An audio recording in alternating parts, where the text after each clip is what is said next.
morning. We are here. I'm glad they're using the same music as Quarantine, because that music is great. So this has to be an image from the Stillwater, yeah?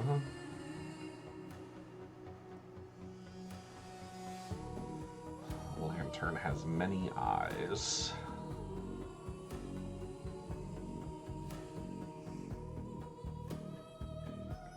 I'm sure I'll want to make adjustments to settings as we go, but for now, I think we're ready to jump in. I'm gonna hit play.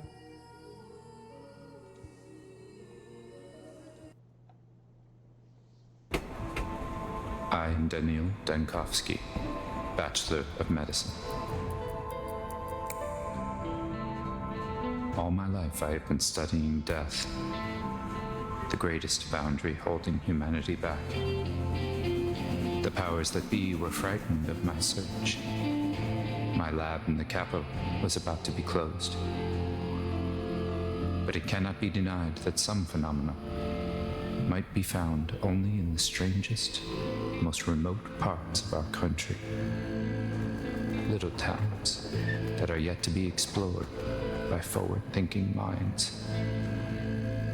People accept the supposed imminence of death way too easily. We meekly follow our life's path to it, like cattle to the slaughter. But we shouldn't.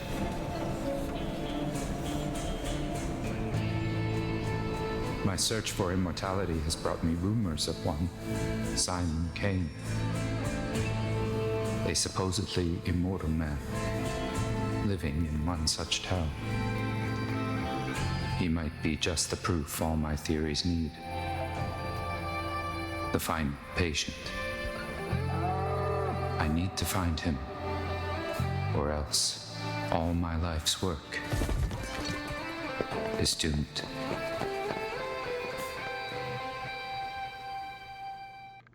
Good morning, Hecubus. Thank you for joining me. I am Daniil Dankovsky. I am a doctor of medicine trying to defeat death itself.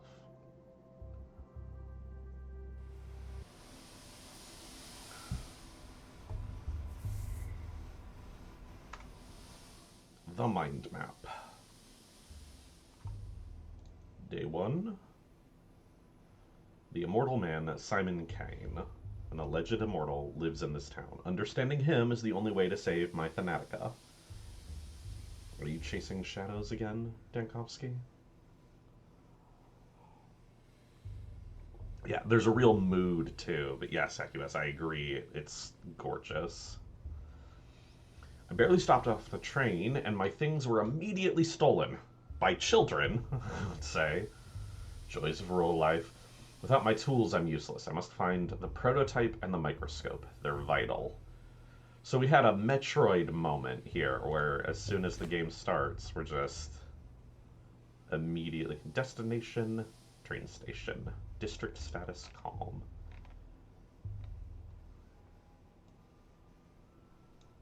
I was gonna say, that's where I already am. It says, my luggage was stolen, no choice but to start searching for it, starting where I arrived. Okay.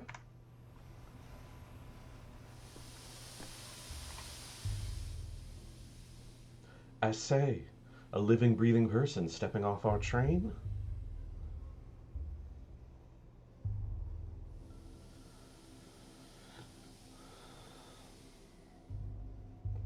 As far as my career is concerned, I suppose I'm more on the far side of the grave than the near, but some say that resurrection is not impossible. Where did you come from?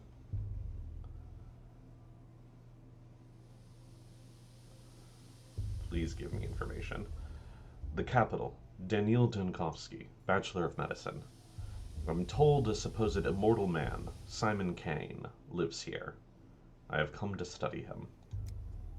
Right. Do you city folk always take 20 trunks of shirts with you, or did you manage to cut down to 10, sir?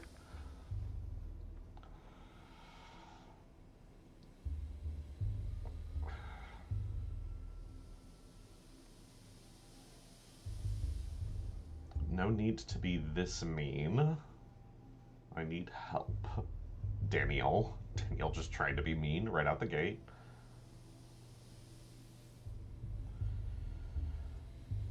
Doesn't matter how many I took with me if they're stolen within the first minute. It's just kids being kids. No need to be mean to them.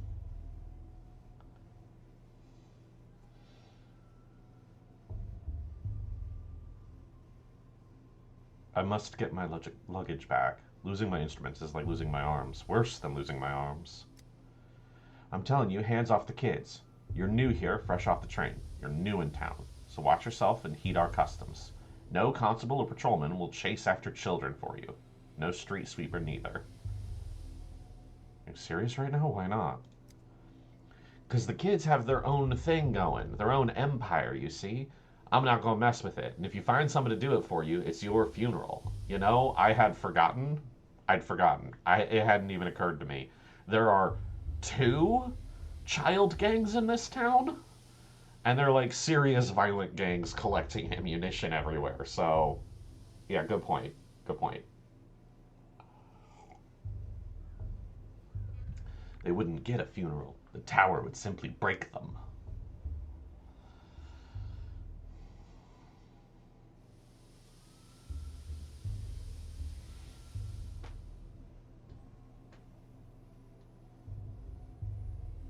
So, Hecubus, to answer your question, in theory, yes, this is still a game about a small rural town in the middle of the Russian steppe that has a plague that lasts 12 days. But a lot's going to change this time, and I don't know enough about how to explain why. But in theory, because we are playing Daniel, who is from out of town, everyone should be explaining things to us broadly.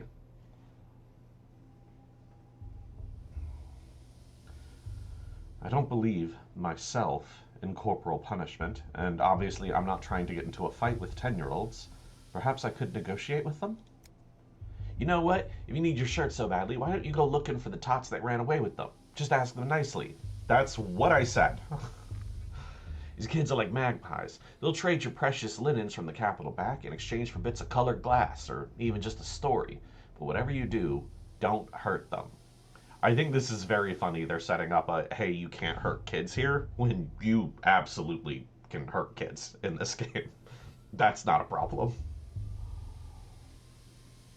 Like, this feels like a setup from a Fallout game or something where you're not allowed to murder children. I could murder children here. That's not an issue.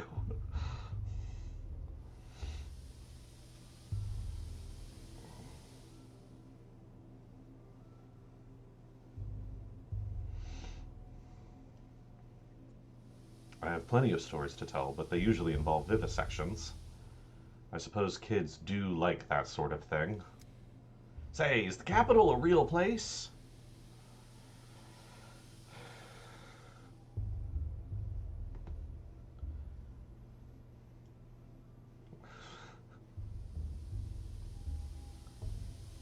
What kind of question is that? The Canes come from the capital and made our town, but no other real people have come from there ever since. So I was thinking perhaps Simon Kane simply made up the capital, along with everything else. Okay, now that's wrong. That he's wrong. Because the Stamatans are also from the capital.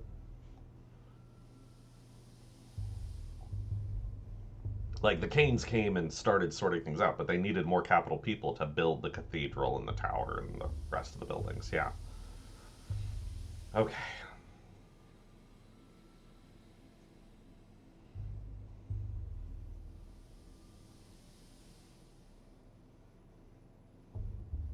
In a small town like yours, a single individual's authority can grow to be all-encompassing. I assure you, though, Kane did not make up the capital. Reasoning! Sometimes I need to take a step back for the moment and think logically through something. Helps me piece the picture together. Alright, looking at our luggage. Hello, Noina. Noina? You tell me how to pronounce that. Welcome. Appreciate it. The Stamatans... So, they're also Canes in a way, kinda. Like, I get that they are also capital people, and no, wait, no. Okay, great, welcome. Um, like, I would accept someone referring to the Canes as all capital people, which would include the Stomatans, but also Aglaia, Block, all of them. But he was specifically talking about them being the only people from the capital and no one else had come. Otherwise, he'd be referring to Daniel as a Kane in that way. Um, but I suppose it's probably just some back and forth. But like a thing I want to like hold on to is uh, NPCs in this game can be wrong. They can just be wrong. Like in Patho 1, Laura Ravel is just wrong a lot. She's not lying, she's not deceiving, but she's just incorrect. Yulia, often just incorrect. And so, like, I feel like this is sort of setting the stage for that. This guy's gonna be like, the Canes are the only one from the capital. We're absolutely gonna meet other people today from the capital. Like, he's just wrong. Just like he's wrong about how you can't touch the kids. I mean, people are gonna like it, but I could absolutely kill some kids. So, okay, let's do some reasoning. My suitcases are missing. I'm useless without my tools.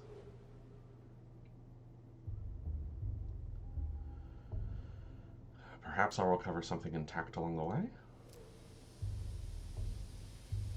The microscope and prototype matter the most.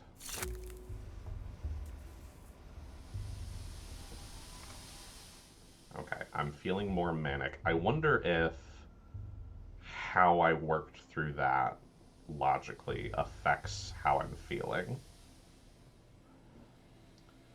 Utopia. Such a serene place. If immortality still exists in our country, it would be here. No help at all. Locals treat children with a strange deference. I'll have to catch the thieves myself. New shoes. I introduce you to station mud. Okay, that's not too far. Tragic trail of my eviscerated suitcases leads in this direction.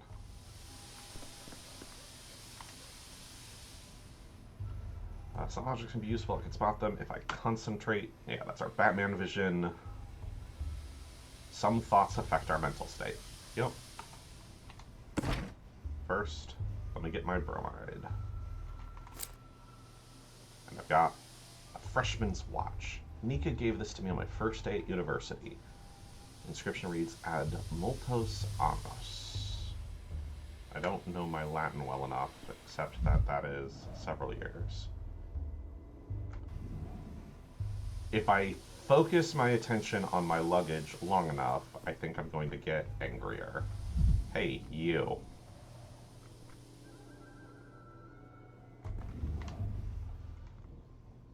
Hey, eyes on us.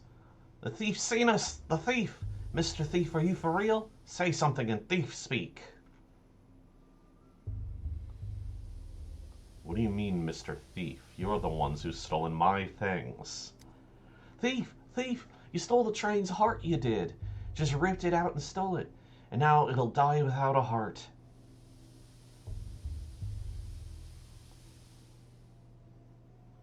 I haven't ripped out anything. Did the train stop? It did. Does it move no more? Not moving means it's dead. You climbed out and it died. It means you killed it. Thiefiest thief.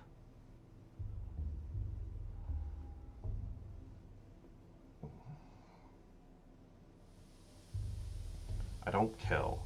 It's the other way around. I save lives. I'm a doctor. And to do my work, I need the instruments you've pilfered. What, like the hammer? There are many, but the most important ones are my microscope and my prototype. Forget everything else if you must, but please return those at least. Hey, hold on. No need for all the begging and the politeness. What did I even do to you anyway? I didn't take nothing. It was all Jichka.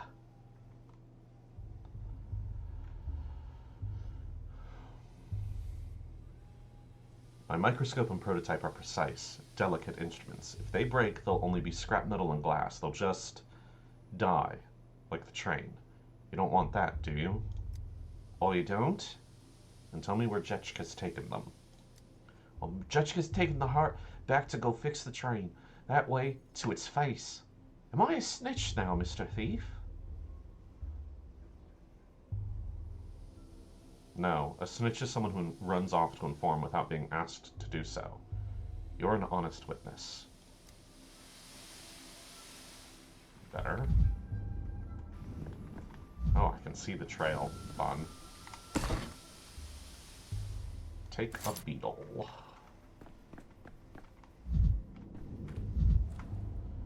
I didn't bring heaps of leaves.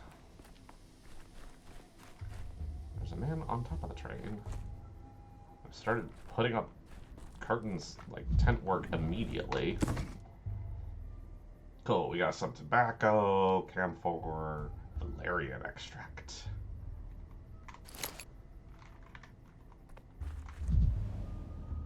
When I return, there will be a celebration here, too. Friends will honor my victory, and our enemies will rejoice at the collapse of my endeavors.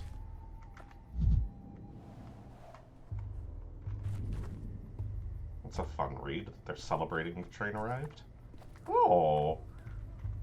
Look at all that! Most fragile ones didn't break. That's good.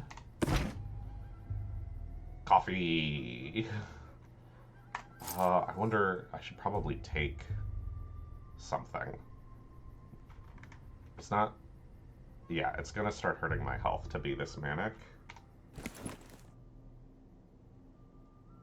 Nervous tension makes me quicker. I'm still at 100. We start with a pistol. Interesting.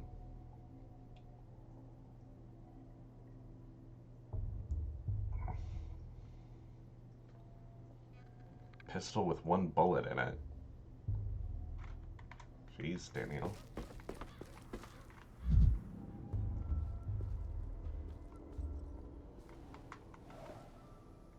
Cool.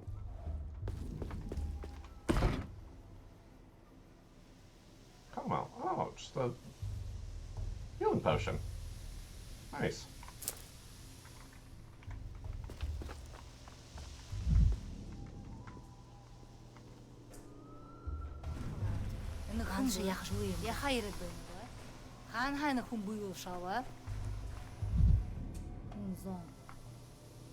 Ritual costumes? They're not gonna talk to me at all.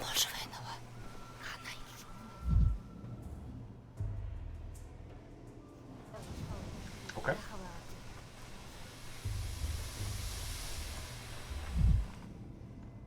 Oop. Almost missed this. Oh, this was a big one. Belladonna. Need some water. Okay.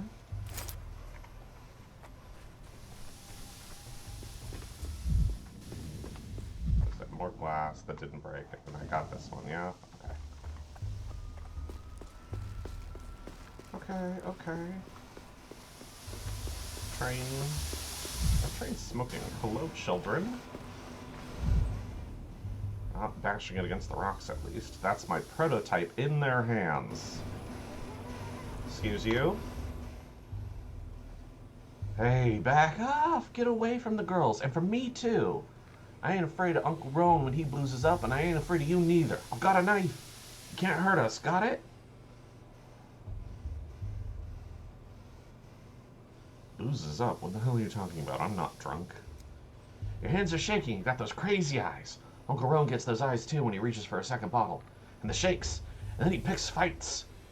But don't even think about picking a fight with me. I got a real knife, I do. Hold on. If I look like that Uncle Roan of yours, that means I really do need to cool down first. Give me a moment. I'll take a breather. Frightening extremes. Hard for me to talk to people when I'm too apathetic or manic. I need to stabilize my condition first. I cannot talk. The world is abuzz with mania. Okay. I need to keep an eye on my mental state and my supply of drugs. So not having a number here concerns me. But I've got plenty of these. So let's I can't take it anymore. That did not move me a lot. Okay.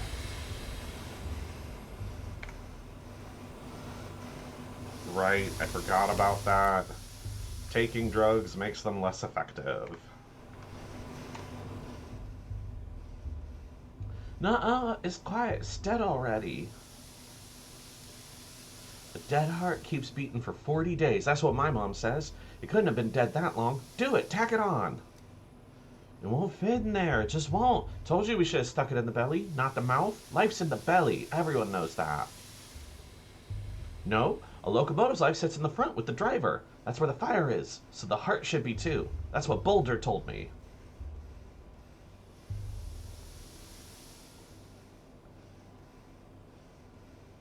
You know Jetchka, right? You're correct. A train's life is in its locomotive, which is housed in the front. Ah! Begone, vile snake! You killed the other trains, didn't you? It's 'cause of you they don't come to us no more. We were wondering. We didn't know why they kept dying. We got a whole graveyard. They're all rusted up and they can't go anywhere. And it's all because of you. You stole the train's heart for yourself and carried it away in a suitcase. And now the train's all dead.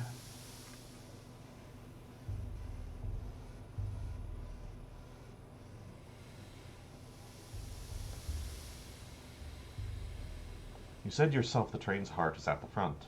I rode in a carriage in the middle. How could I get to the heart then? Through the bowels, like all Menku do. You don't get to the heart through the bowels, my young friend. You'll hit quite a different body part first. Without it, the train stopped wailing, stopped moving too. That means it's dead. So this is its heart. Obvious, right?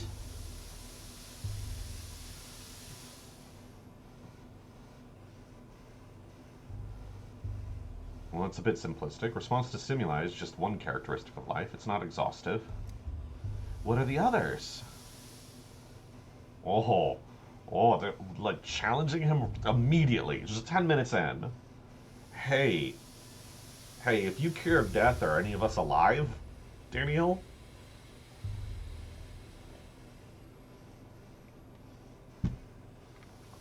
We'll go with a different answer.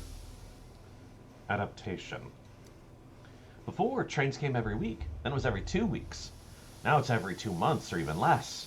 And they don't leave ever, they just lay there and wait. It's 'cause of the war. No, it's 'cause they don't love us no more. But if we heal this one, they'll love us again. And they'll come back and bring meringues. Look, my prototype is not the train's heart, and it certainly won't repair it. But it is an interesting thing in itself. So let's make a deal. You give it back, and I'll tell you how it works. I don't know.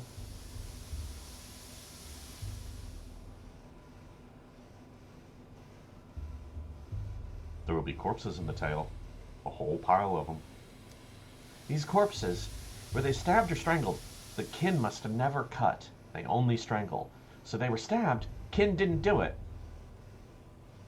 Here, let me take my prototype. I won't run away, I promise. To wind it up, you need to turn this handle clockwise.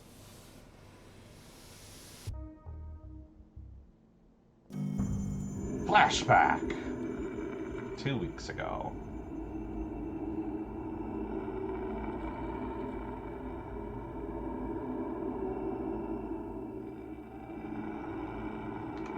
Dull, yes. Cheap, always. Same as always. I still love them, though. To prime it, hold this crank and turn it clockwise. Chief? Hello?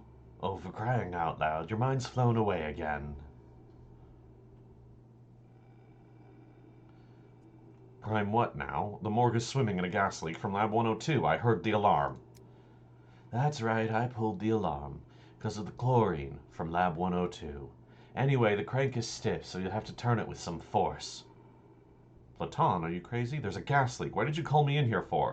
We have to seal the morgue and evacuate quickly. No, Daniel. What we have to do is load that prototype you're fiddling with and use it to get into the morgue. A woman rose from the dead in there, and it will be, I think you'll agree, extremely frustrating if she dies again. We must get her out.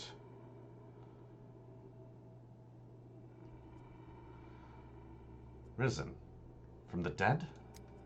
I was collecting tissue samples to determine the onset of rigor mortis when I heard a noise. I turned around and, holy smokes, a woman was sitting up on the gurney, stiff as a poker, rasp in her throat. I started toward her, but then I smelled the gas and pulled the alarm lever.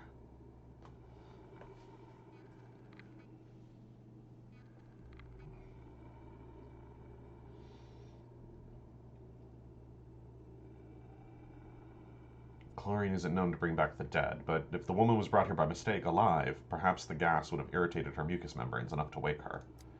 Chief, you're braiding another one of your chains of hypotheticals. We need practical observations. Pull out the patients, then write the monograph, not the other way around. You're right. Tell me what I should do with this device, this prototype, I think you called it. I already told you, but fine, let's go over it again. You're holding an experimental prototype meant to dissipate tuberculosis miasma. Remember the consumption task force? Kaufman, Gorski, Anestein?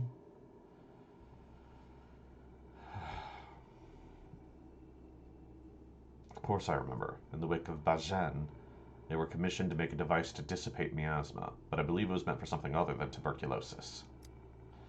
This magnificent gizmo disperses an aerosol of disinfectant. First, you load the prototype. There's bottles of solution in this beige cabinet. Best set it on the table while you load it. You can't do it while you're holding it. I load it, then what? Next, you wind the prototype up. To prime it, hold this crank here and turn it clockwise.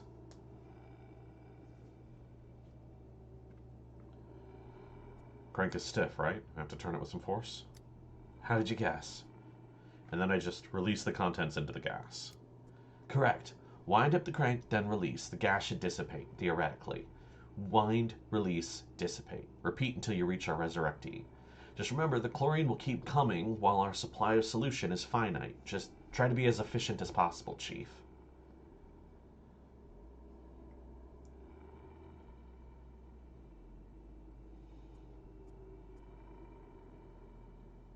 What about the deceased woman? Where is she now and in what state?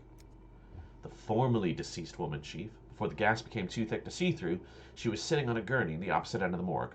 From there, I know as little as you do. She may have gone back to being deceased. Chances are infinitesimal, but we really are dealing with a spontaneous resurrection, and if we lose the patient, I'm going to commit some crime against humanity.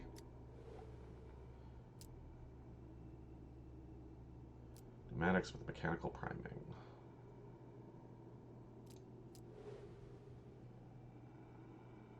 Clears the miasma in front of it.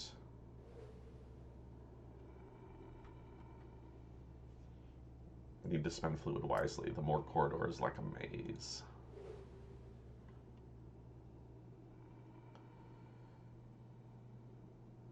To load the prototype, I need a stimulant, an anesthetic, and a toxin.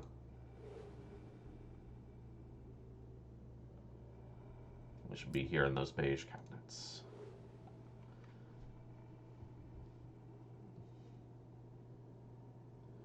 Add the ingredients one by one into the setup and heat it up. Should be enough for 20 uses. Before you can use the prototype, you need to load it. Ingredients are in the cabinet, loading station on the table. Toxin, stimulant, anesthetic. Easy access to an endless supply of pharmaceuticals can lead one to addiction. Shortages of stimulants are a persistent issue. Students borrow them to prepare for exams, then forget to return them. Pest control purposes kept under lock and key behind 7 seals, issued only with a written permit.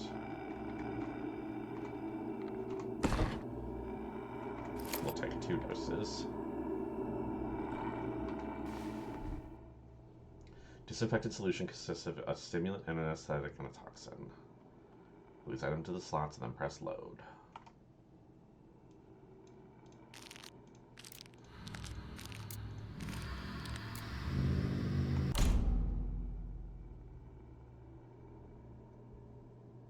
Prototype successfully loaded. Vita nostra brevis est, brevi finietur. They say he stutters outside Thanatica, but I wouldn't know. Grandmaster of Chess against Death. Portable charging station. Equipped with 2 handles. Okay, I was curious if they reloaded. Cheer up, Chief. Want to hear that grey-hair joke again? The one you love so much.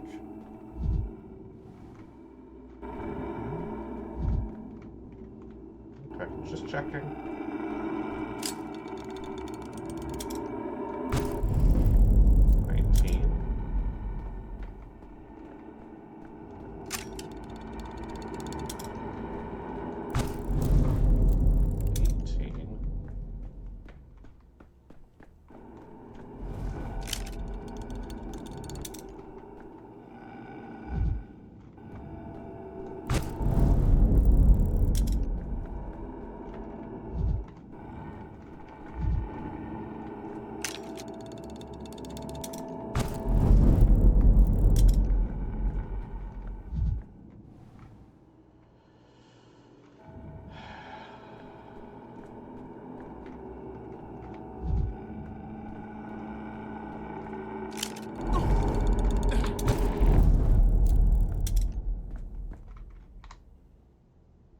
Spontaneous resurrectee. Are you death? You have death's eyes.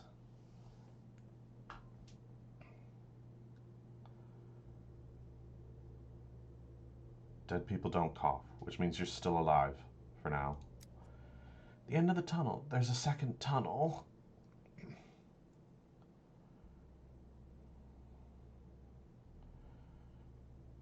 Can you hear me? Focus on me. Hold on to my voice. Try to stay awake. At the end of the tunnel, there's a second tunnel. What does that mean?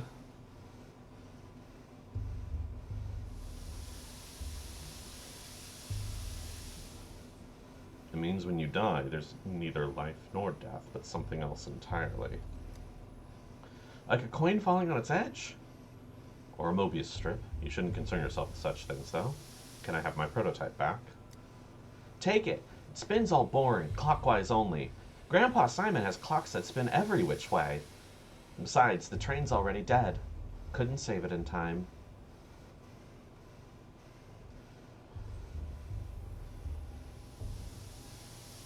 Grandpa Simon? You mean Simon Kane? I'm here to meet him, actually. We've only got one grandpa between us. Is he really immortal? I'm sick of this game. Go away. We're gonna play cat in the old hat. We still have time before sun sets. Wait, what about my microscope? I'll trade you another tail for it. We didn't take your microscope. Where is it then? If the prototype is my right hand, the microscope is my left. I can't collect data without it. Dogheads must have taken it. Khan and Notkin got a deal.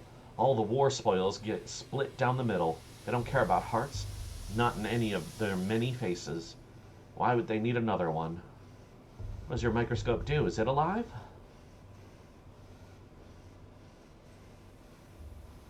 A microscope is a kind of metallic pipe fitted with lenses. You use it to look at small objects, and it makes them large and detailed. Oh, a kaleidoscope. To look at the colorful town. You can do it like Capella? This is... Danielle, you're not this dumb.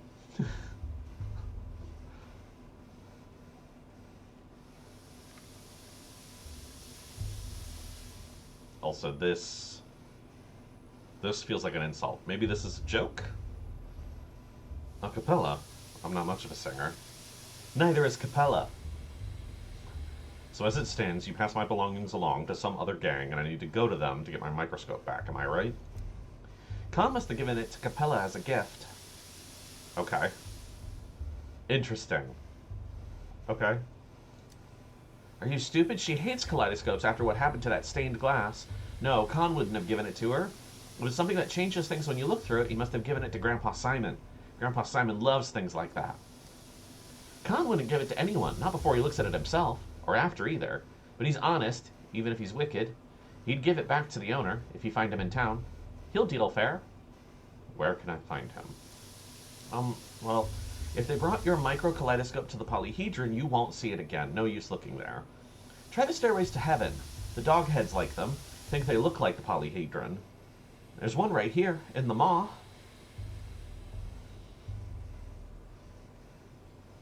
You know, after this conversation with its capellas, cons, polyhedrons, I'm beginning to see the shape of the world you live in. It sounds complicated, but it can't be worse than human anatomy, can it? Got the prototype. Lost the microscope.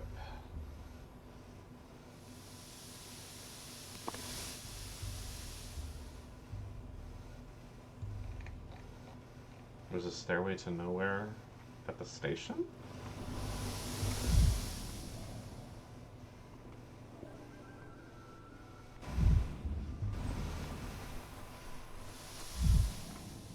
What's wrong with him? Is it a costume or disfigurement? Inebe bisheb, inebe bisheb. I see they're making preparations for some kind of festival at the station. Go away, Snake Man. You've got sharp heels. Some kids ran through here with my belongings. Did you see them?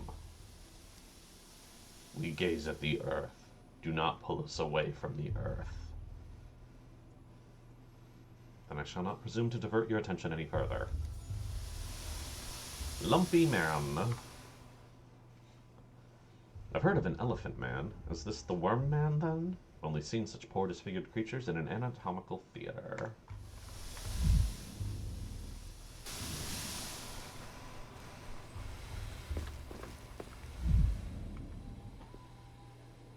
Stabbed man.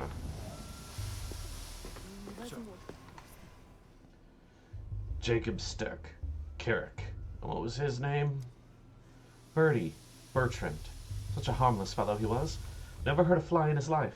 But the Ripper slashed him to ribbons, like the rest of them anyway, the brute. We must give these unfortunate souls the proper burial they deserve, then find the Ripper, and give him a burial befitting a beast. Kulike kunud. Do not act rashly. Give Carrick to me.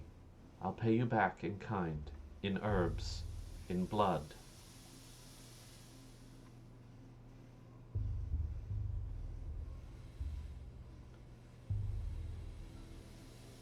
What do you mean, give Carrick to you? You want to take the corpse? I feel like this is a waste of time. I know what happened here. A man was stabbed. They told me. You want to take the corpse? Are you crazy? Why are you looking at her? Why are you even speaking to her? Begone, witch! Buenate, do not speak to me, stranger. I have come begging for food to give Suak, begging for tears to give Mother Bodo. I speak to the blood of a Durg, of our town. You are not our blood. My eyes do not see you, stranger. My ears do not hear you.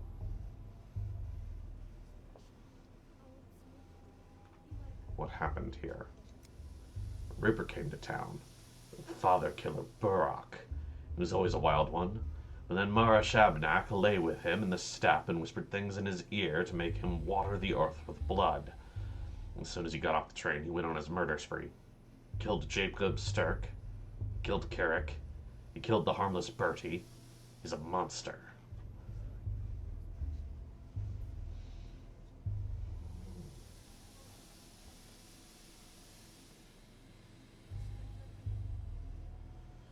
I thought I'd come alone, or almost alone, but I definitely don't recall a Mad Ripper on the train with me.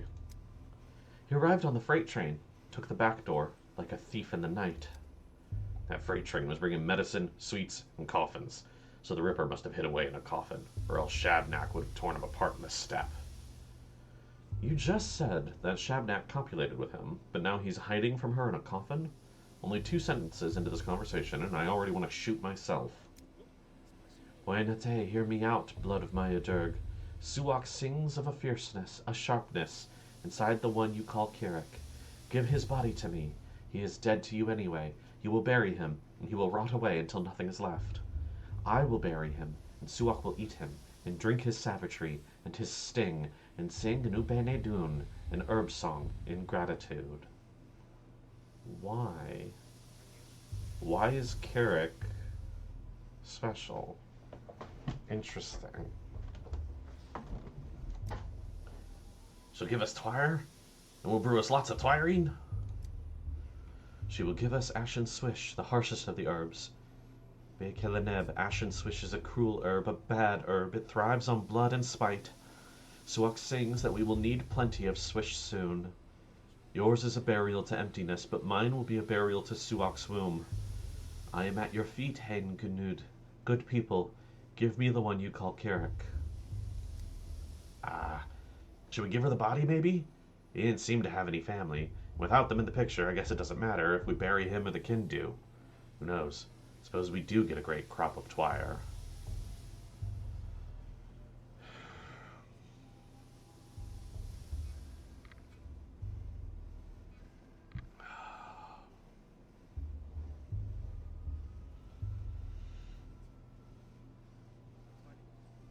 Our corpses used as fertilizer often around these parts. They aren't just going to use him. They'll desecrate him until not even Shadnak can recognize what's left. That's what you're going to do, isn't it? Isn't it, step-girl? Say it! Don't you dare try to lie to us. I am at your feet, Hain Kunud, good people. I promise there will be no desecration. We will take his name so it holds his sharpness no longer, and we will lower him into Suak's womb. They mean take his name literally. Everyone will forget him, forget the wicked murderer Carrick, and only ashen swish will remain. I knew there was a catch. Wicked or not, you can't just bury a person without their name. Everyone has a right to be remembered, if nothing else. But he really was a wicked man. Rare time someone remembers him at all. They'd never have anything good to say. Perhaps for the best if everybody forgets him.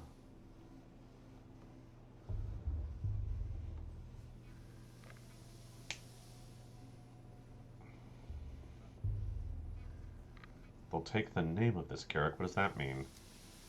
A touch of our eyes, a touch of our fingers, and the name melts away. The one they used to call Carrick will become a gift to Suak instead. He will have no grave. There will be no man in the memory of the people. Speak to me no more, stranger. Your words are poison. I wasn't talking to you. Let's hand over the body. I'd rather avoid a falling out with the kin. It will only lead to more trouble down the line. What do you say, stranger? Certainly look important. Maybe you have some brains to back it up. There's absolutely no need for forensic examination of a stabbed victim here.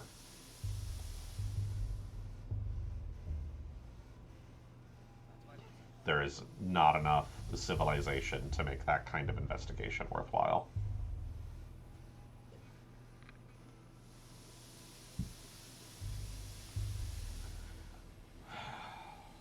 I feel like this choice is me being very influenced by what I already know about the world. But at least I get to say Latin to be a bit of a dandy. Once a person dies, their body is no more than a collection of molecules and tissues. Any opportunity to put it to some use is a stroke of fortune. Corpus non est templum. Thank you, stranger, by Allah. Death came to this town today. Such great death, the likes of which has never been seen before. Today will be a fearsome day. Tomorrow, even more so. On the third day, fear itself will die. Without ashen swish, we will die too. I came to this town today. That's all that matters.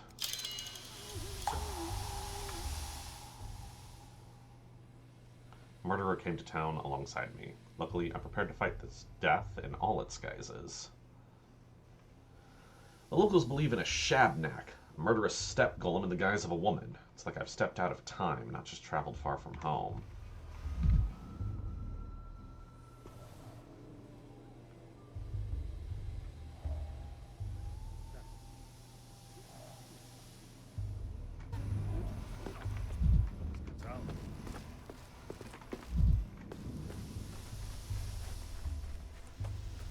No stamina meter is kind of wild right now. That's a lot of coffins. Can never have too many. I suppose there aren't many trees in the steppe. Okay. Hello?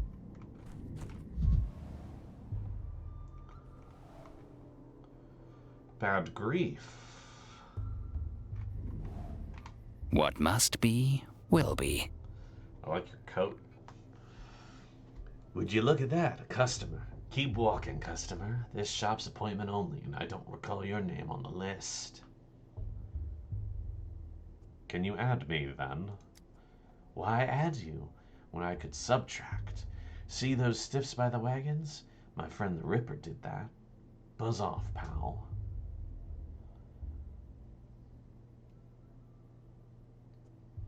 The onlooker said it was Shabnak who murdered those people by the freight train. Is she another friend of yours?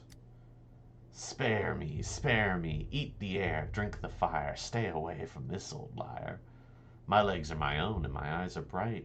Step Golem can't reach me.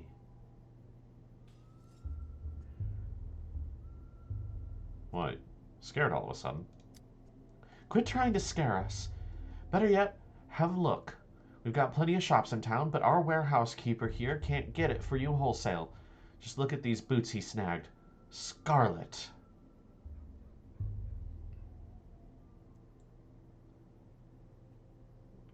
Wow. I'd expect a romantic soul like yours would be more interested in the Scarlet Pimpernel than Scarlet Boots. Oh, gross. What am I, an herb bride? They run around naked, trampling the grass and flowers. I want to run around in something pretty. Like boots from a coffin. Coffin's best when you need a chest. Checkpoint guard wouldn't dare open it up out of respect. It's inhumane. Meanwhile, it's overflowing with 100 pairs of scarlet Saffiano leather boots. Tax and duty free.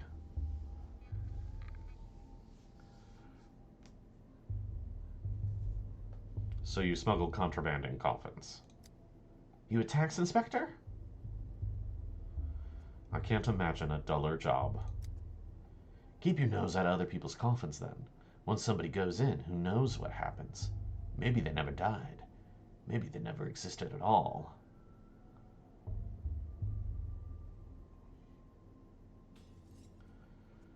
Indeed. No one knows what happens to someone once they go into a coffin. I intend to find out. Grief. Town lives on imports, so here the warehouse keeper is king. Says the contents of coffins are not always what they seem. I wonder. Well, that's a bunch of military boots, all right.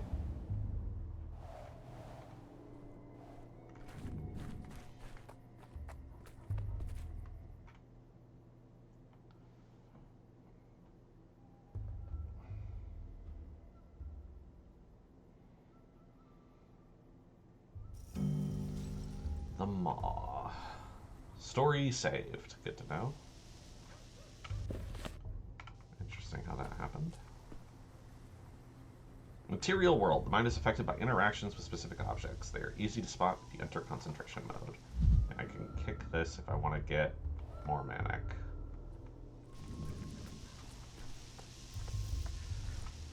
I like that. That was pretty. What even is that? Manic, apathetic.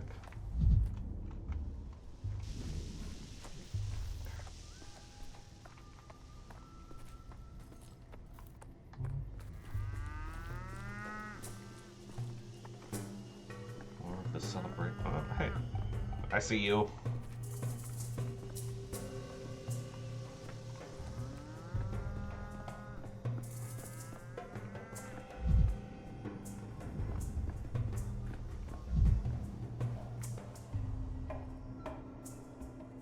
Okay. Blocked roads. They're all smoking tobacco, which I apparently have feelings about. Okay. Going around on a loop.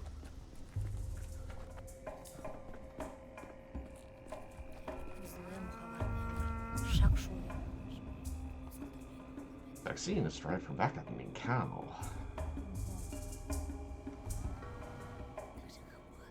The bloating is a common condition here.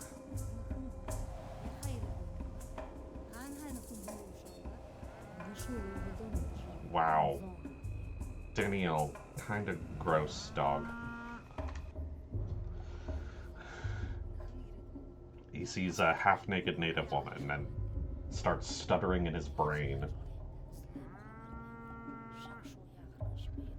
Boo-ha, my good little bull, blunt-mouthed, broad-browed, please forgive us. You're Ciliers, eh? And you always have been.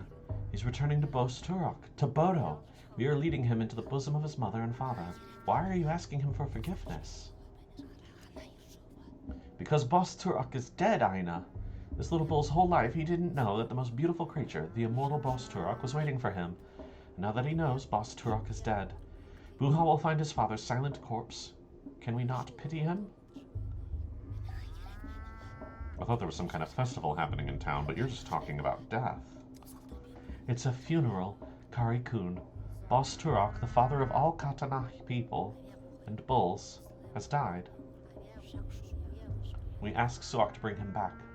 Katange. You're the silly one, Aina. Suak didn't eat Bos Turok. How could she? He's bigger than her, stronger than her. The immortal can't be killed. He chooses death himself. We ask Bos Turok to change his mind and come back to us, his children.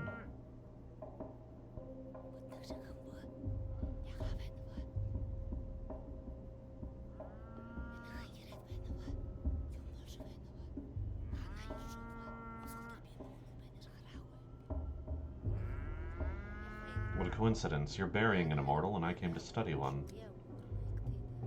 All immortals are one immortal, Kari-kun, for death is always one. Therefore, the immortal is always one.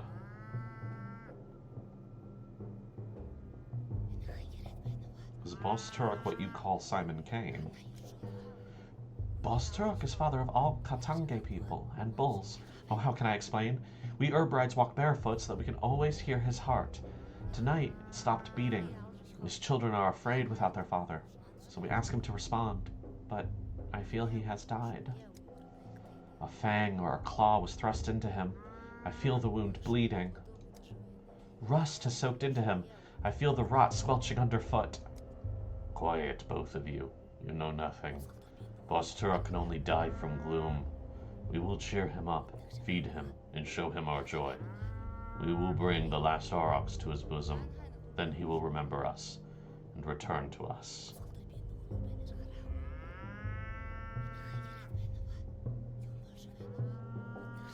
So this bull is meant to be sacrificed. We give a little to gain a lot. Mother Bodo is a blind, loving mother, the warmth of the earth, but Bos Turok not only bore us, he watched over us. We lived under his watch. Now the town is without a beholder. Asgalag-kun, we're all blind worms now. Mugar, bad. A worm is a worm. A human is a human. A human is meant to see, to build. Look around, beholder. What do you see?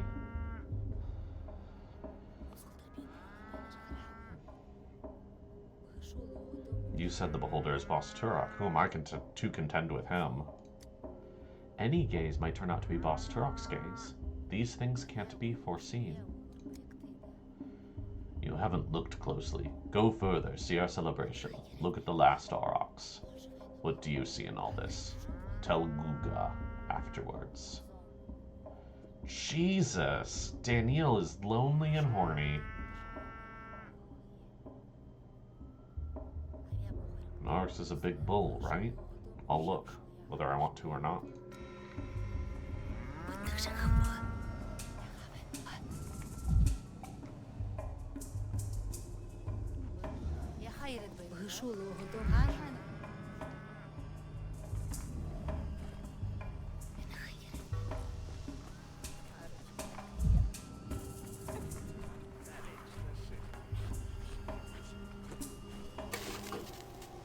Whoa!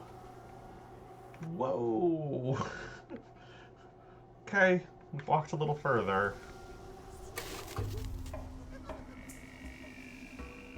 Okay. Okay.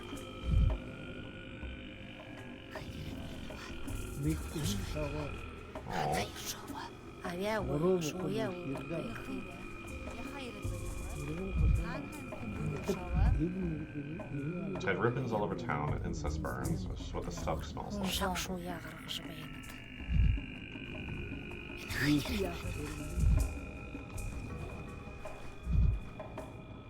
Tell Guga, that's what they offered me. He does look like a Googa. We'll say they just staring or starers. Okay. My eyes touch you, beholder.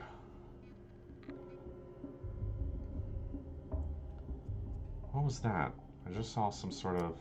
What did you see, beholder?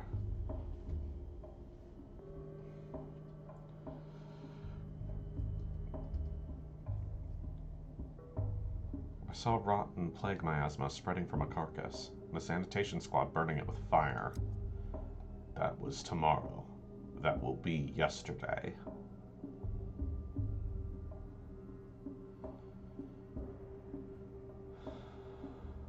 Those were anxiety-induced visions of a terrible future? Perhaps. Thank you for your vision, beholder.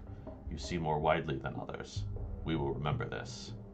If you see something else unexpected, don't be afraid. It's just the eyes adjusting to our current place and time. Keep moving forward. Pity the Academy thinks otherwise.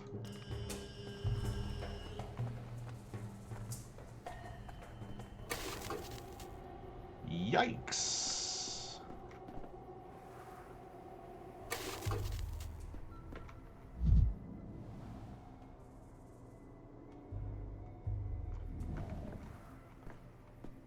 Okay. Okay. Oh boy.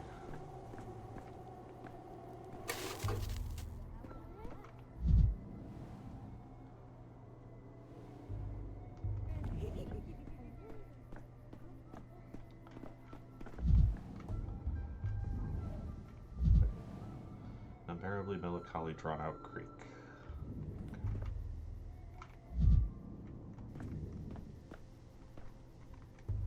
Ladies and gentlemen, the beheading of the Defiant, Act 3.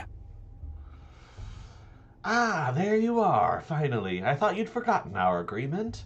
I hope you're ready. Have you memorized your lines?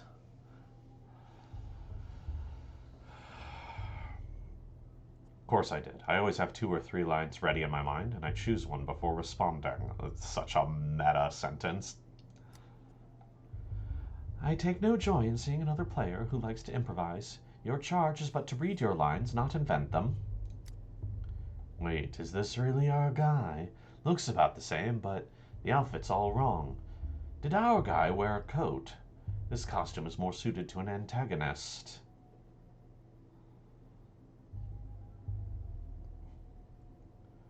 I'm more of an anti-hero than an antagonist. I presume you know the difference. That makes you an ideal candidate for our anti-production. I am Mark Immortel, director of the local theater, and you are... Daniel Dankowski, doctor. Just arrived from the capital.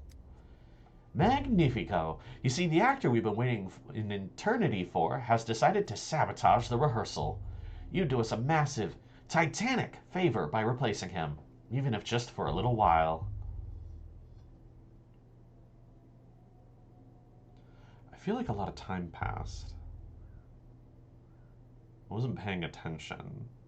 I wonder if time passed while I was hallucinating.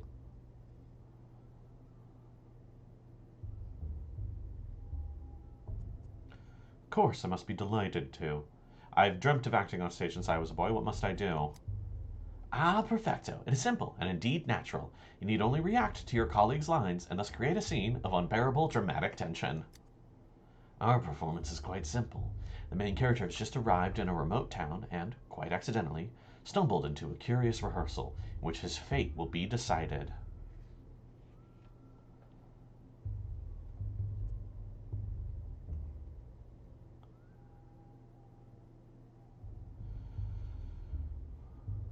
Seems the performance has already started and I'll be dragged in against my will.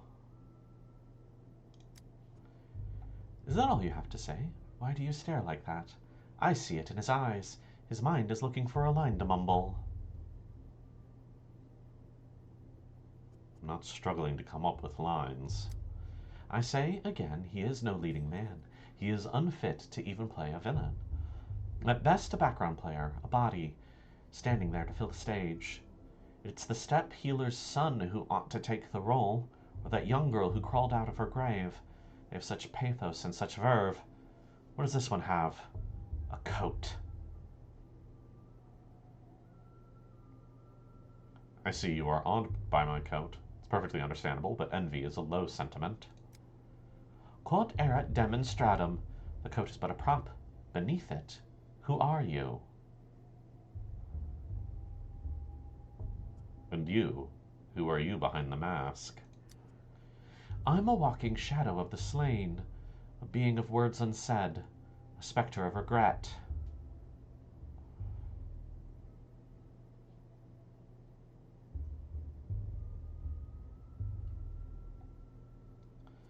This is a hint I'm not supposed to get just yet, but which will become clear later, right? And that is the heart of our play. Our main character, a doctor and a skeptic, encounters the unknown for the first time. He's built his whole life around empiricism and scientific inquiry. What will he do when death addresses him directly?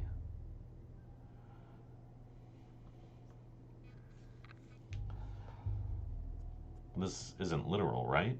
A hero in a play speaking to death or the dead is usually a metaphor, an illustration of his thought process.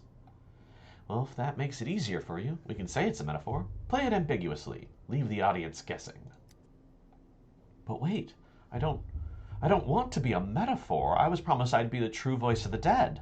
What kind of spoilsport ruins a play like this? I told you he couldn't hack it. That's it. I'm out. Metaphor. Pfft.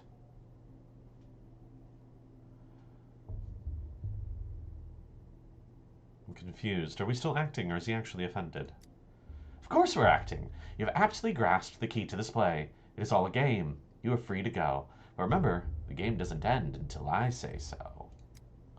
Mr. Director, are you certain we've chosen the right protagonist? The rules of drama clearly state that the hero must experience death and resurrection. Yet he's stuck in the prologue. Hear that? You're being reprimanded for letting the pace of the narrative slip. Not my opinion, you understand, but the audience's attention is starting to flag. Well then, go on and prove we weren't mistaken about you. I'll do my best.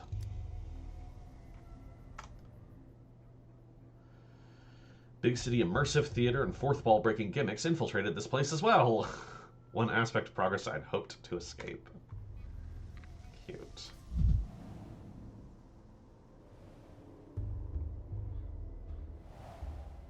Wow, Dankovsky thinks cinema is the future of art, and that theater is a relic.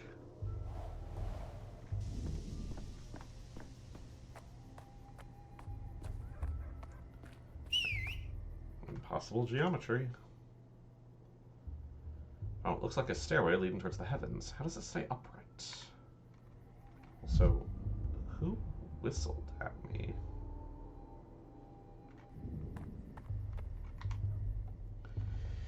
If you could travel through time, would you go to the future or the past?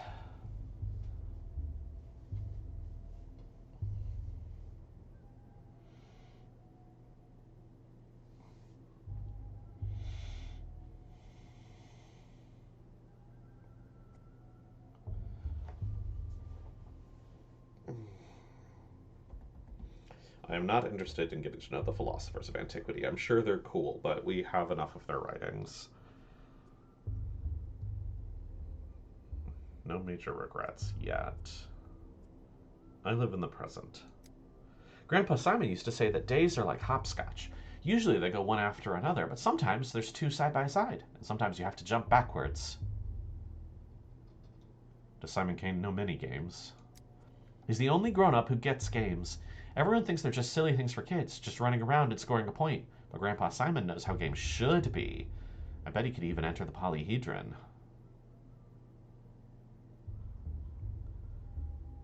And how should games be? If you went into the polyhedron, you'd understand. Whatever that thing is, I've been told I'll never see inside it. My place is with earthly matters, apparently. Answer me. Did you steal my microscope? I did, yeah, but I gave it to Phil. He's over there, on the stairway. Do you mind if I go up? Sure, but if it falls, I won't be the one nursing you back to health. Climbed a lot worse, kid.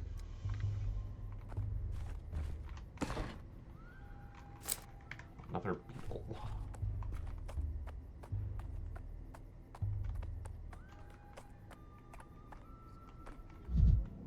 You're apparently not the kid I'm looking for.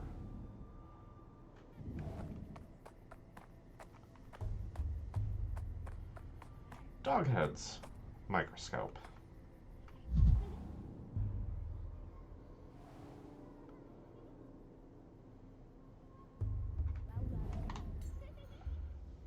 Well, what is it? Can you see the future? Let me look too. Gimme, gimme. Wait your turn, Pipsqueak. So let me take one look and I'll give it back. Yeah, there's a bunch of bugs and little hairs. Doesn't look like much of a future. Why are you using your dog's eye to look? You're not an animal, you know.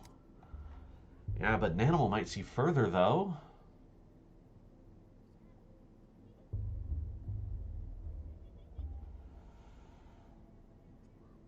Need some help, kids? I can teach you how to use this thing. Here, let me show you.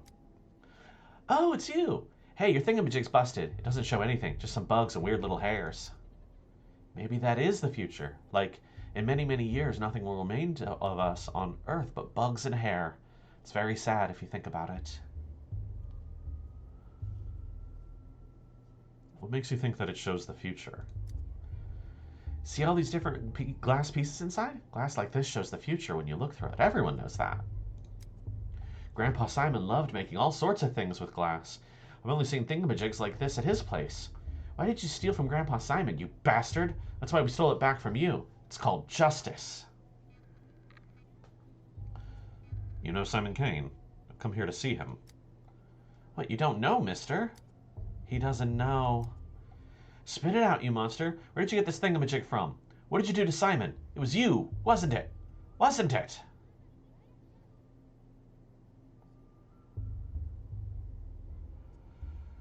Calm down, boy. Please don't shout. What's going on? What don't I know? You just gave him back the thingamajig. You just give him back the thingamajig and let him go on his merry way. It's broken anyhow. Can't see any future at all. No, no, no. Grandpa Simon taught us what doesn't take effort doesn't deserve effort. If we just give him back the thingamajig, there's no effort in that. I have a pocket watch on a chain, and it definitely shows the future. Let's make a deal. Come on, let's see it. Oh, nice. How does it show the future? With this, you always know what time it is, so you know what time it will be in an hour, or 2, or even 3, which means you know the future. Oh, you're clever, mister. All right, give us your watch. But show us how the thingamajig works, will you? We're still curious.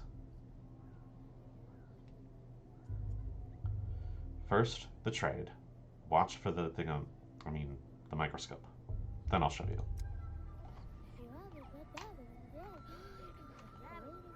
The barter system. Put it into the barter slot. I want something, need to give something in return. Fair and square. People won't agree to trade if I offer them less valuable than whatever I'm asking for.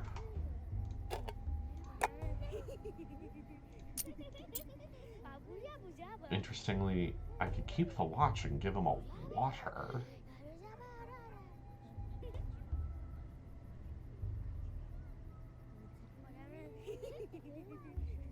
I'm gonna trade the watch. That's what I said I would do.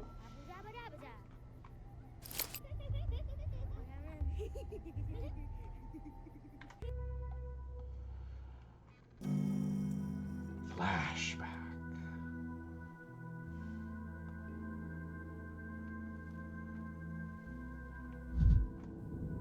Locked door. Alright, we're talking to the recently resurrected woman.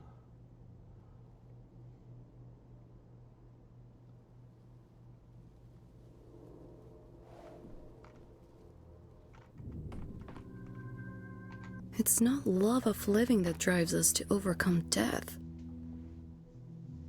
What do you think it is then, Seraphima? Please hold on a little longer. Even after the inhalation therapy, the swelling won't go down immediately. Chief, finally, where have you been? Woman you rescued from the morgue is conscious, but she might not stay that way. She's still very weak.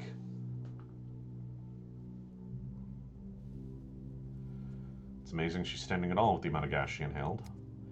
Step aside with me for a moment, Chief. I checked the morgue records. Body matching her description was declared dead last night.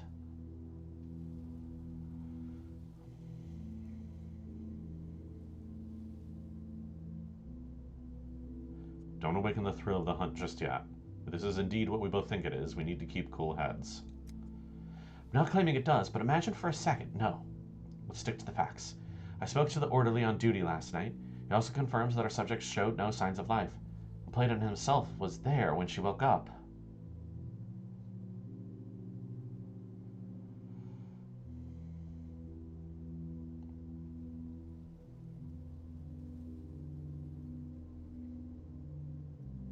When I reached this woman through the poisonous fog, she herself insisted that she had died. It's not proof, but she must have had some reason to think it. We can't miss this opportunity. Unfortunately, the subject is having trouble speaking. All that time in the gas has weakened her voice. I've rinsed her mucous membranes and performed inhalation therapy, but you understand, I can't conduct an extensive interview. Shame. A first-hand account could point us in the right direction. There's always a physical examination. Taking a sample. For an examination of her personal belongings, she came into the morgue with some items, though I haven't had a chance to go through them myself. I left them on the table by the back entrance. Will you take a look, Chief? Perhaps there's a clue. Ma'am, would you allow us to examine your things? Oh, okay. Hello. Do you remember me? I'm Bachelor of Medicine Daniel Dankovsky, head of the Thanatica Laboratory. Last night, I saved you from the sight of a serious gas leak. A man with death's eyes.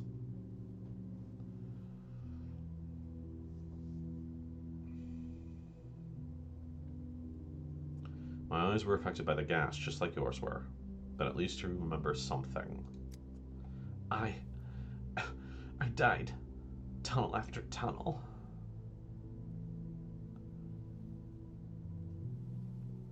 Wait just a moment. I'd like to examine your belongings first, the ones you had on you at the morgue.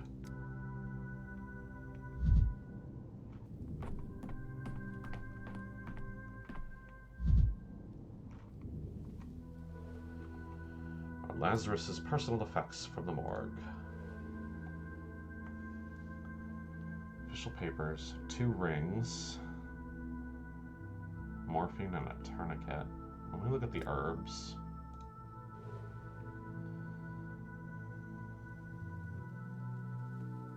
Self-medication with folk remedies. Papers. A consent form for the experimental treatment at our institute. 2 rings. Oh, they're both worn. This is not unrequited love. Husband left and took off the wedding ring. Morphine and tourniquet.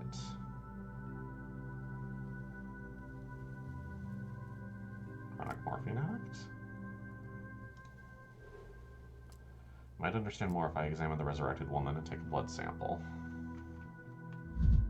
Okay.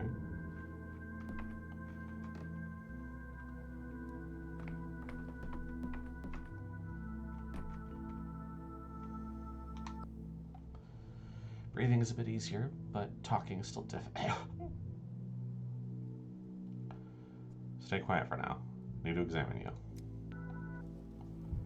Body examination. Enter inspection mode. Skin here is seriously damaged. I suspect it's due to her contact with the gas, likely the same for her red eyes and mucosal burns. She's pale, gaunt, and exhausted.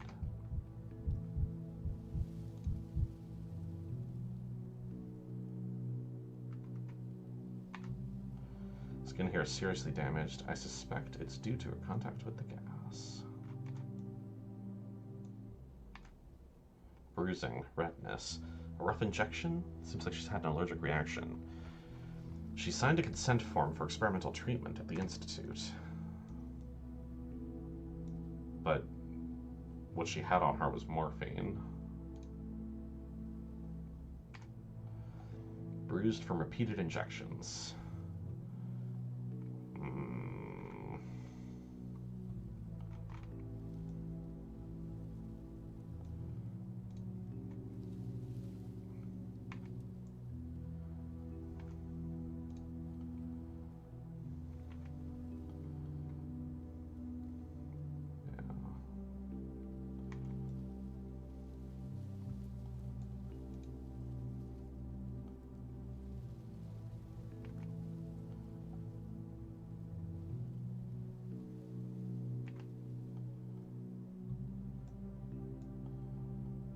So she's got marks on her arms and a mark on her hip.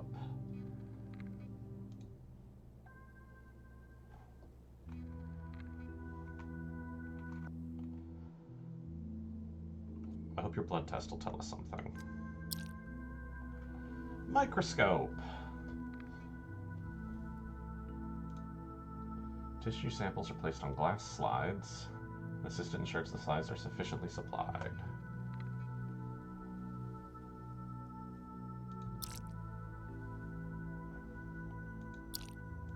Okay, so I can't select anything else. I select heart. Gather sample. Sample taken. Great. Good. Got it. Study collected samples under the microscope.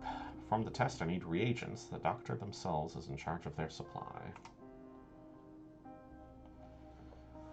A thick blood drop. Taken from the finger.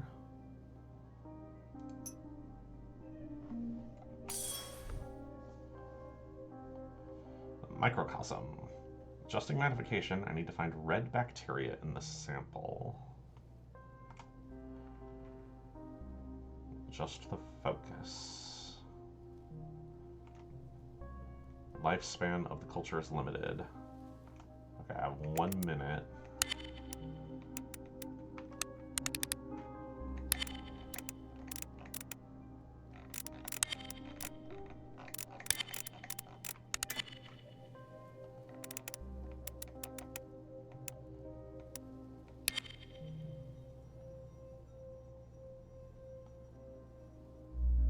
Good little microscope minigame.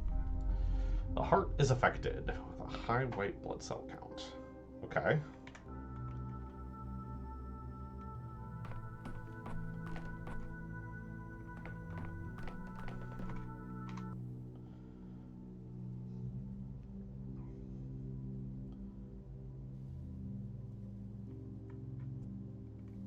Did I miss something? I don't think so.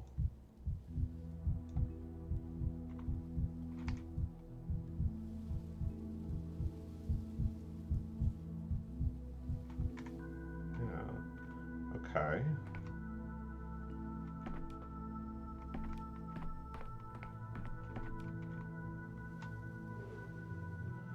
Together with the examination and tests, the picture is more or less complete. A miraculously resurrected woman has late-stage leukemia and injection marks on her body.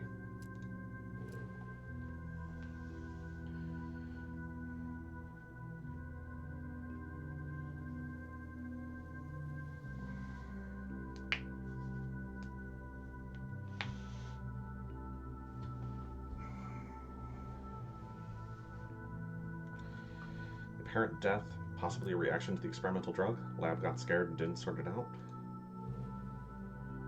Seraphima waits, and our subject needs rest. Time to come up with a diagnosis, even if it's preliminary. Okay. Enough? No, not enough. Never enough. So, Chief, have you shed any light on the case? I'm loath to jump to conclusions, but could the Natica have discovered some genuine phenomenon?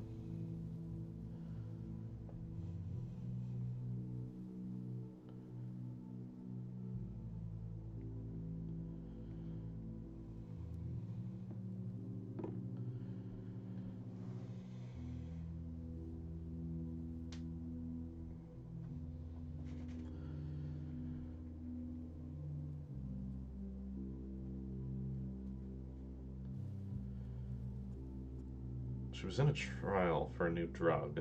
I'm not sure our colleagues will disclose their experiment, but I'd guess anaphylaxis, an acute allergic reaction, and you end up in the morgue.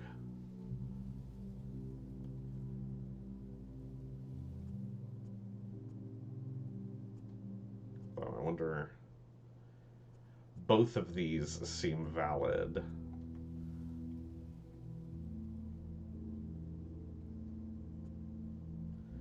Like, these are effectively the same thing. I suppose so, but how do we explain the most astonishing part, the resurrection? Why did a gas leak revive the subject?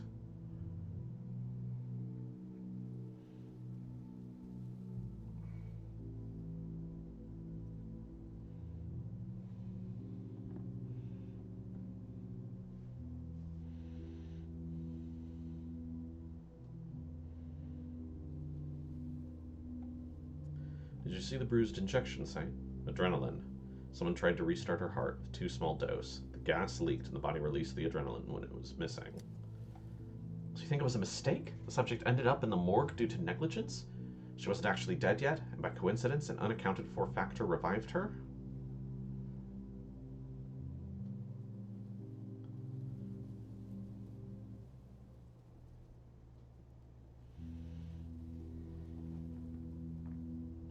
So that disappointment, I hear, it's unjustified. For example, adrenaline is an emergency tool that is promising from a scientific point of view. The research will one day bear fruit. So that means she wasn't dead after all?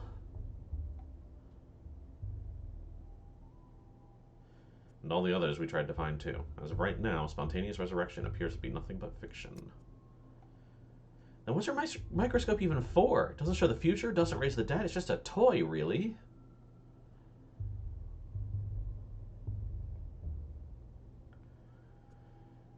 A breakthrough can't happen in one single movement. It takes a sustained effort.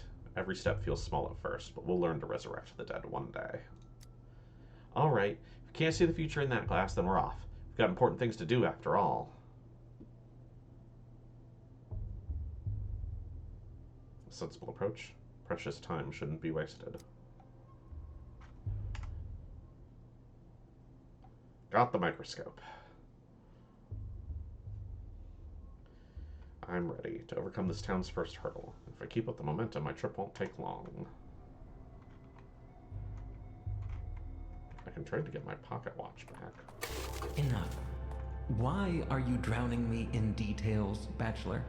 Street kids stealing your microscope is an amusing anecdote, but it's not the crime we sat down to discuss 2 hours ago.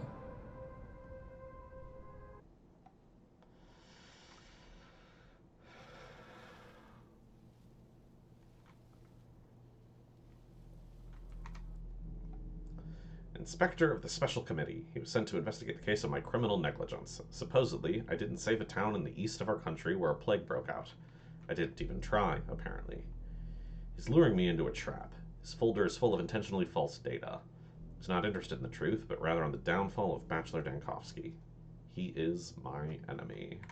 You keep walking in circles, like a circus act. Though a circus has elephants at least.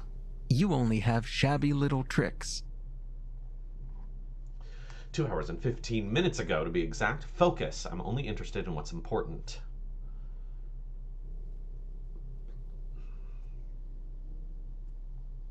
How am I supposed to know, Inspector, what you deem important and what you don't?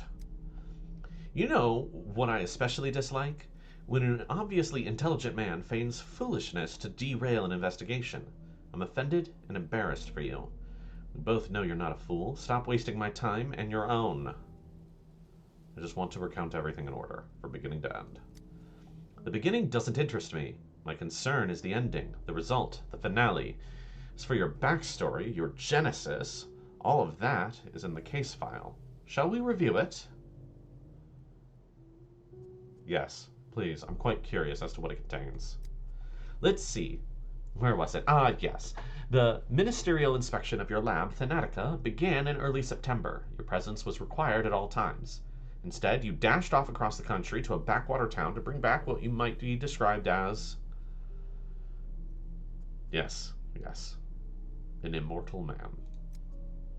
Let's set your fantasies aside for a moment. The important part is that you fled from the investigation, and this town had an outbreak of some fever the scientific community had no knowledge of. As luck would have it, you were the only medical professional on site. Accurate so far?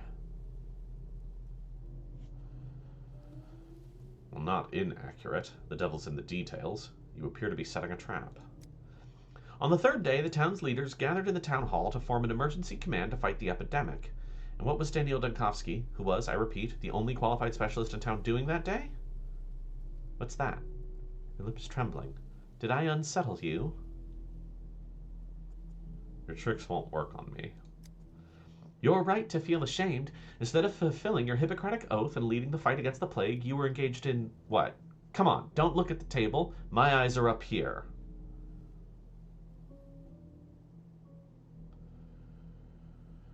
I'm not looking down out of shame. I'm simply amazed at your informant's sloppy work. On the 4th day, the town lost its water supply. They required a hospital, but the one person who could set it up, what was he doing? Tell me, Denkovsky, where did you spend the 4th and 5th days?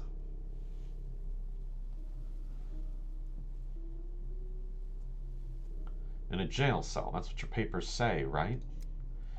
Come the evening of the 4th day, the doctor from the capital attempted to flee the dying town on a cargo train like a rat. He was caught and jailed, and there he remained as the plague ravaged the town. I admit, I find even the act of reading about it repugnant. I won't lie, I considered escape. Escape, not flight. Thanatica was in the process of being destroyed back in the capital. You considered escape to avoid facing a painful truth. When I came to town, I found that Simon Kane, the immortal man on whom I pinned all my hopes, was dead.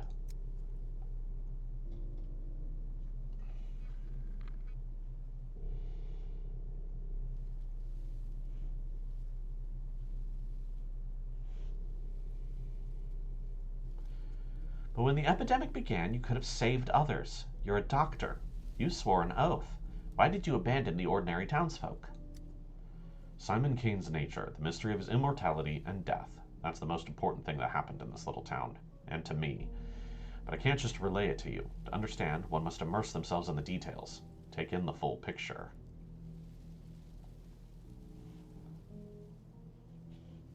Simon Kane's death is the primary concern, not the deaths of tens of thousands, but one fantastical old man?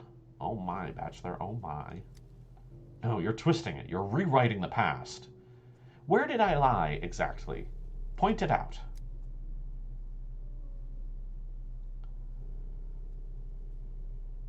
Everywhere. About the emergency command, the escape, the hospital. The only thing you got right was the reason I came to the town in the first place.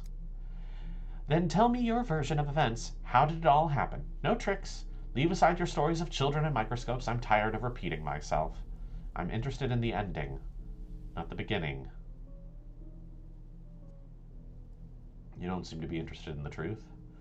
Rather, you revel in the opportunity to flex your power over me. You will recount everything in whatever order I tell you to.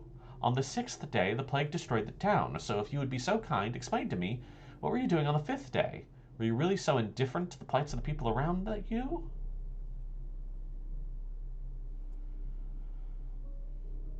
The town couldn't have perished on the 6th day. I was there for 12.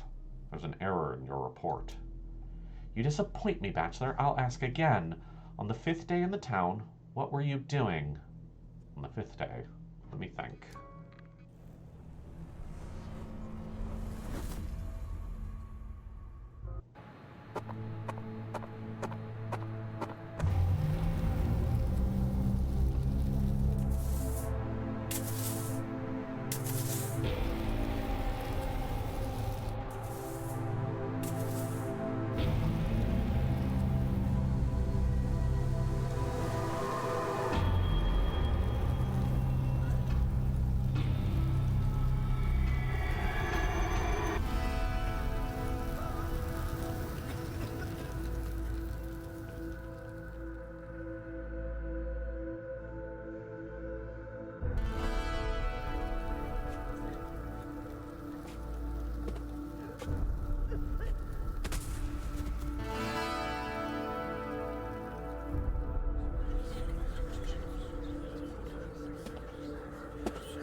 Be a prison cell.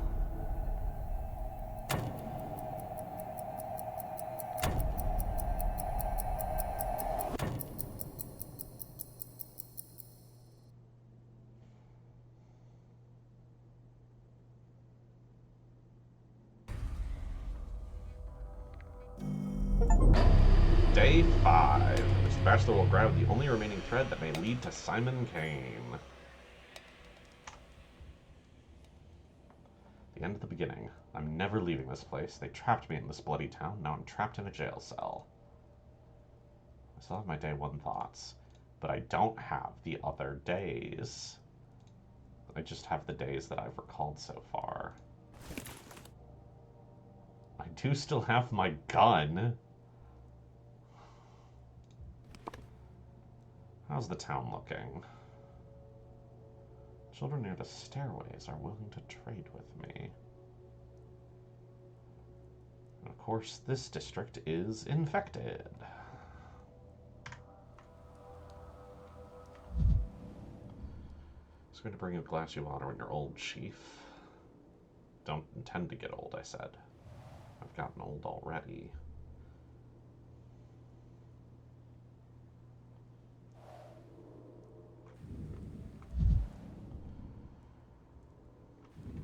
Came here for a breakthrough, and I was broken.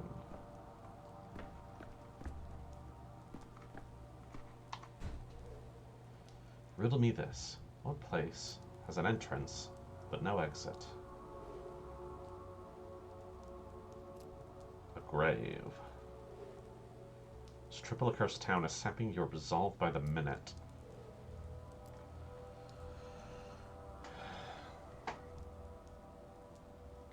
Is it the local herbs blooming, or have you finally cracked again, Dankovsky?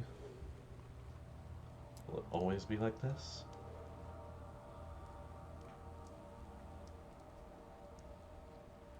I can combat apathy.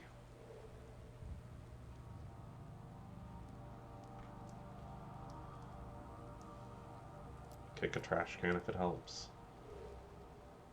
In mania, you're sharp and fierce.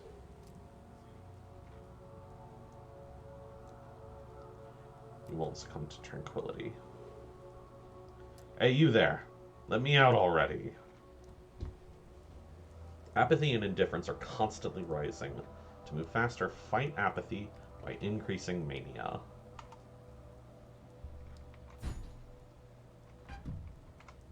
Whoa, the door opened. Did not see that coming.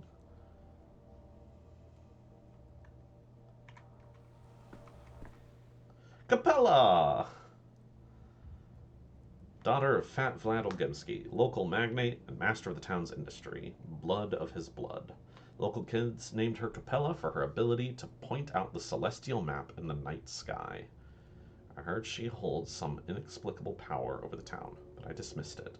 That was a mistake. Just take care of people. That's what Mother used to say. Ow. Those who protect others will walk a path of freedom. Out. Out, living soul.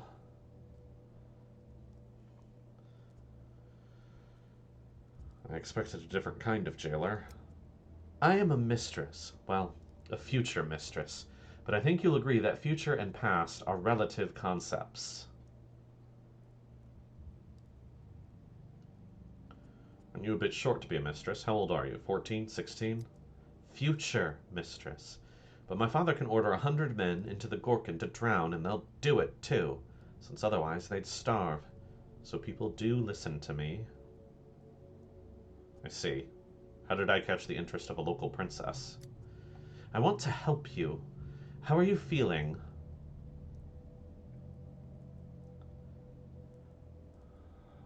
Don't have the plague, if that's what you mean. I can see that. You can step out of that cage. Just like that? Just like that. When you go up the stairs, you'll understand why, but first, I need to know one more thing.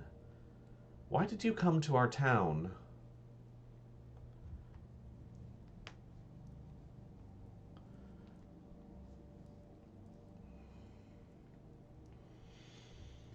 It wasn't my idea. I was invited, with a letter. I agreed in the hope that the living proof of immortality would save Thanatica, and when I got here, an outbreak occurred.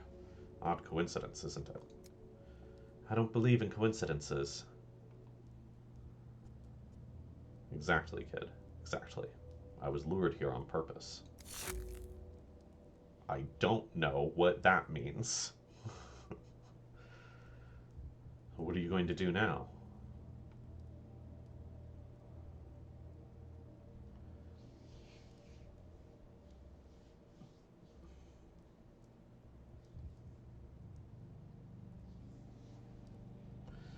I've been trapped inside this box, but I know what's outside. An outbreak.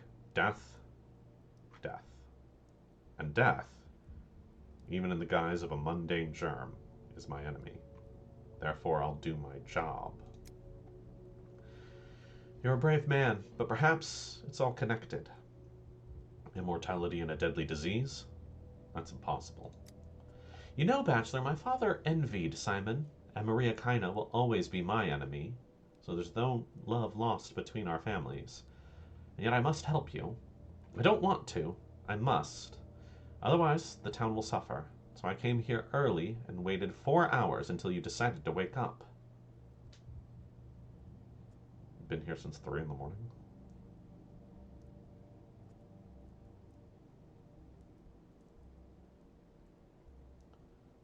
Why would it suffer? Because without Simon's mind, this town is just a plot of land with houses on it. It nearly became that after the deaths of Mother and Nina the Wild. But even Simon's own family couldn't fully understand him. Even Simon's opponents almost idolize him. What kind of man was he? I know where to find the last person who saw Simon alive. His name is Stock Reuben.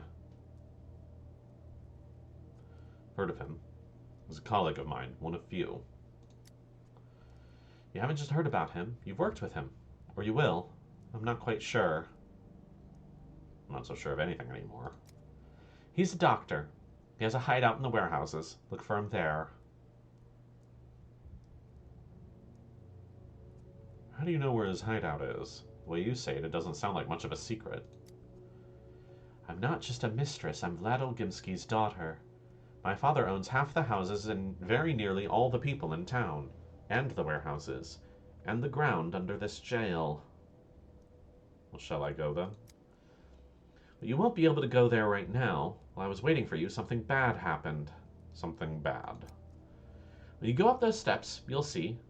Mother said that a true mistress stands out by her timing, and here I am, right place but too late. Maybe I'll never become a true mistress.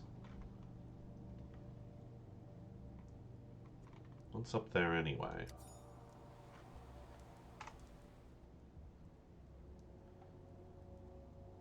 Reuben might know something about Simon Kane's life and death.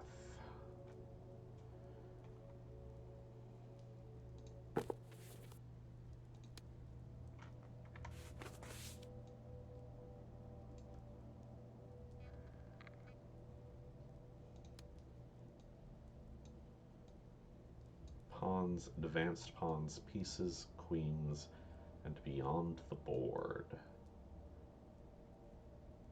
Okay. Lillian, Via Rose, Maroon Neon, my favorite colors.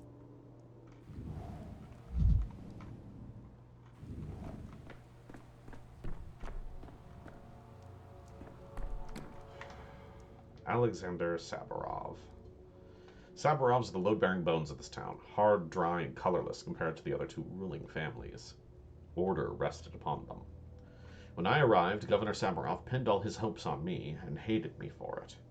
He thought the star from the capital would show the Kanes and Olgimskis how dangerous overreaching ambitions could be. Alas, that star proved to be another dreamer. A learned man knows the contents of everything and isn't content with anything. Dankovsky, before you ask, I allowed the girl in. She is Olgimski's daughter, and she interceded on your behalf. But even if she hadn't, I wouldn't have kept you here. Thanks. What were you detained for?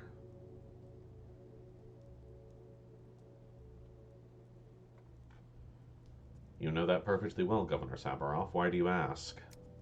You committed the most heinous crime a doctor can commit. You tried to abandon your patients, to flee the town and save your sorry hide.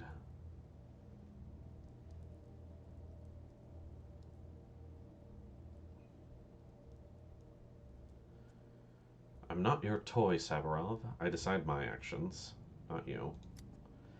The logic of predestination decides. I suggest discussing it with Katerina, but today the plague has reached the backbone. Behind the thin walls of this building, death rages. We've boarded up doors and windows, but the plague fumes are seeping in. You and I, we have mere hours left. The outbreak has reached the town hall. There have been cases of criminals surviving the sacking of a besieged city and prisons.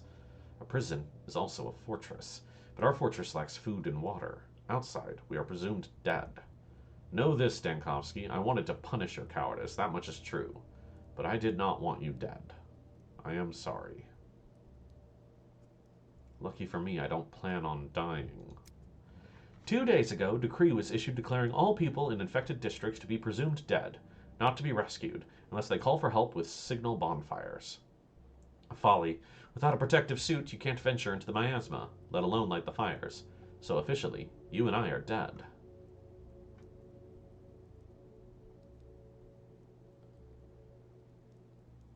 A decree was issued, you say?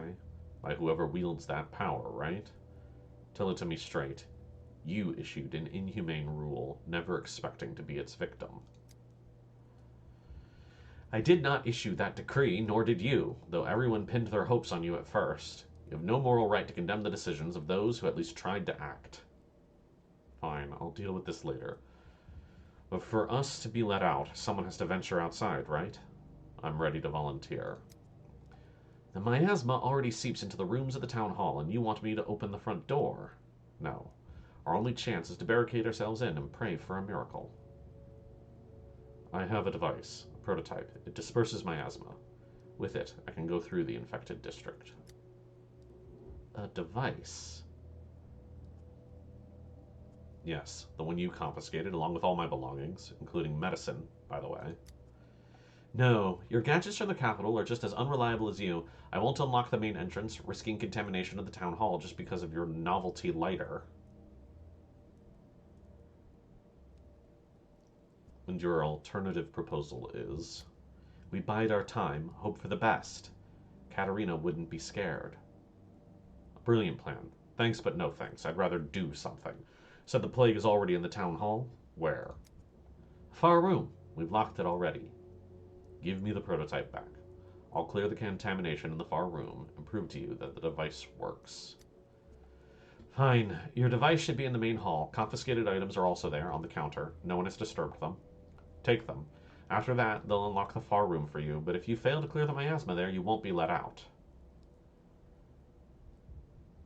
Glad you've listened to reason.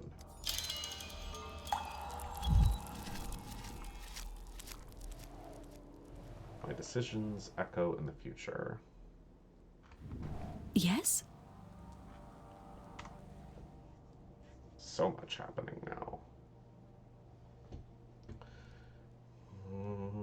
It all starts here. The town is a trap. But my life's work is more important to me, more important than a tiny step settlement. I've filled in day 4 information.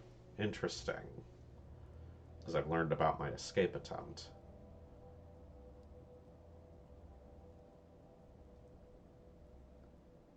I tried to escape, but the train was filled with plague corpses. And then I was grabbed by patrolmen.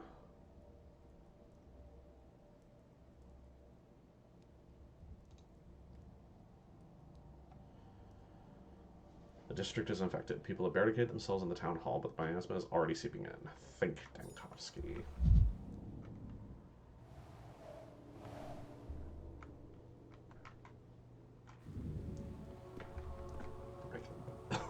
I can close the door. Apathy slowly seeping in. I'm begging you, tell them to open the doors. Everything's locked. We're trapped in here. Are you totally out of your mind? Use your head. Do you think they lock the doors for fun? Have you seen what's out there? It's like the last days of Sodom, and Mara Shabnak walks on her clay legs. My friend's stuck outside. We were together. I managed to slip inside, but he... What's going on outside? He's a gunner. Forget it. Your friend's gone. Whole district's doomed. There's plague fumes everywhere. Nowhere to breathe. We're doomed too. Simple as that. Quit spreading panic. Explain what's going on calmly, if you please. Where have you been these last few days? Under a rock? The town's under quarantine. The quarantine dictates that infected districts are sealed off. That's how we got here. Whoever came up with the quarantine rules is a real idiot. They've locked themselves in the town hall with that decree. We're cut off from everything. All the doors are locked. They've walled us in and left us for dead. And who is this genius? Who's in charge of the quarantine? Someone or other. Could be anybody at this point. A chicken with its head cut off could do better. Seemed like old Gibsky Jr. was calling the shots at first. There was talk of a vaccine, even, when some big shots started issuing those ridiculous decrees. Isn't there a doc from the Capitol here? Isn't he overseeing the emergency command? I have heard that the doctor lost his nerve and tried to skip town.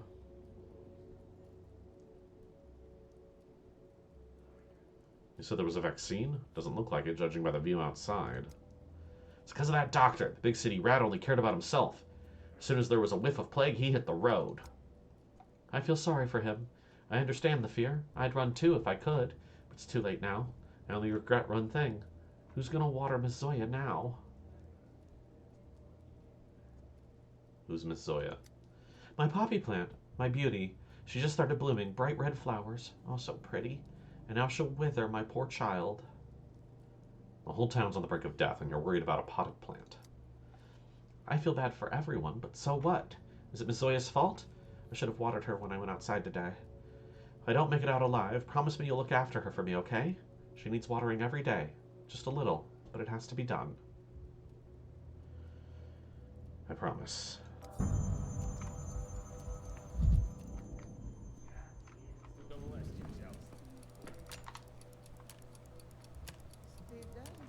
Morphine crystals. Just, like, not even injection ready. I'm slipping into apathy. My prototype. Got it. 20 charges. Wonderful. You're the head of this place.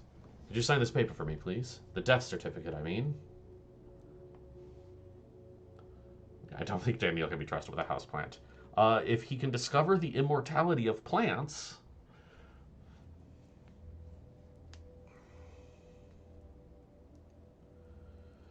Whose death certificate? My brother's dead. Bad man he was. Wicked man. Still, it was family. Now I'm fussing about collecting all the papers, but I'll be frank, I don't have his name in there. I forgot his name, and no one's willing to help me. Well, what do you expect me to put? My own name in there? I don't know myself how this could happen. It's like it was kicked out of my head. There's just a black blot in my head where my brother's name used to be. And the secretary, he says there were only 2 bodies brought from the station. But how could there be only 2 if Burrock knifed 3? It's a mistake. Please tell them. You arrived on the same day. Maybe you saw it? I did. And Herbbread took your brother's body away. Sorry, that can't be true. For the kin to take a body, somebody needs to give them permission. They have a special relationship with bodies. They would never take one without asking. Yes, indeed. It was me. I gave her permission to take the body. You? How could you? What did he ever do to you, that you fed him to the kin? I thought you were a doctor, a scientist, and you... Have you no shame? They didn't just take the body, they took his name from all of us, from his family. How on earth am I going to remember his name now?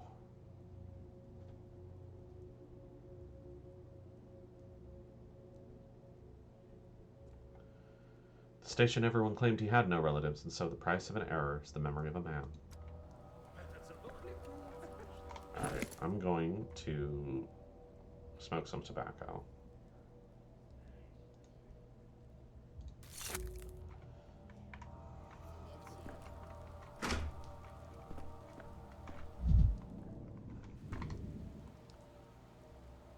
A nutshell. Local children believe that nuts can capture souls after death. They say they are like the polyhedron, whatever that means.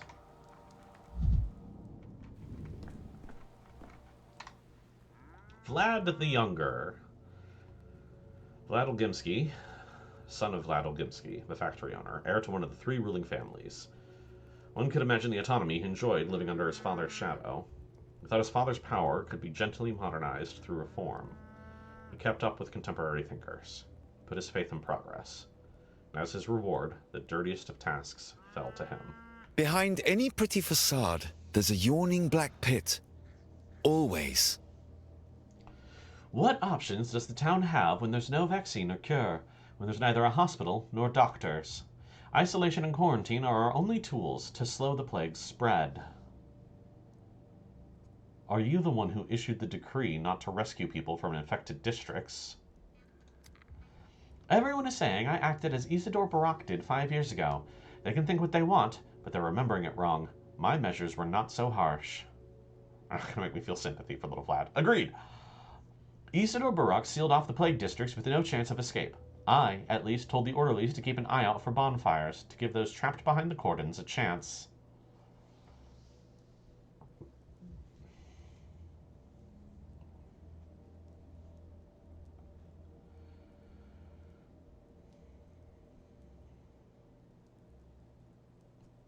You're just the son of a factory owner. Who gave you the right to take these measures? You're forgetting yourself. No matter how dire our situation, I won't tolerate this tone.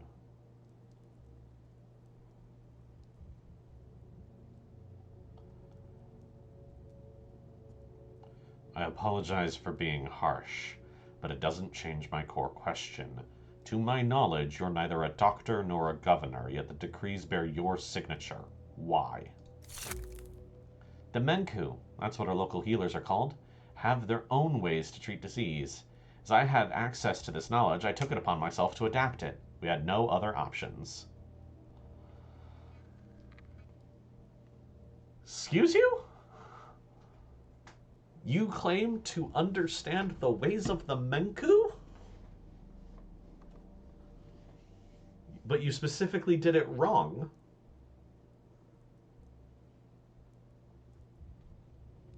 What does it have to do with bonfires? Why did you tell the orderlies to look for them? It's a primeval belief, one might say. She can't tolerate fire. She's either afraid of it or, in contrast, drawn to it like a moth. I found this symbolic. Please keep in mind our orderlies are simple folk. They need a convincing omen to compel them into the plague fumes. Convincing to them, not you or I.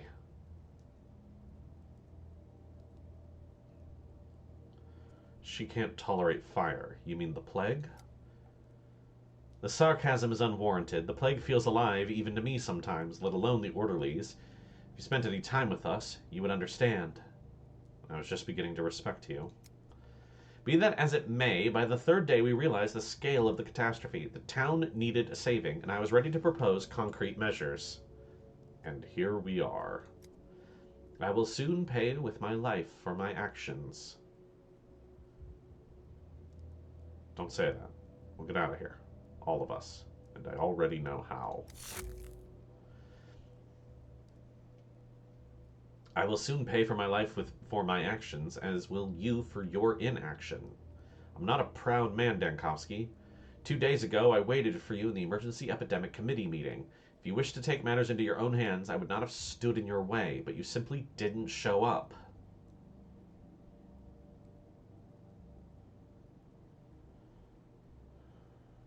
You're right. I have no retort for that.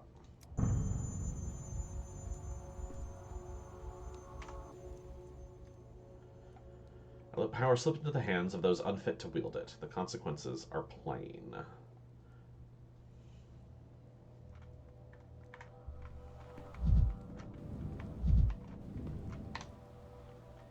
Nothing in that chest. Interesting.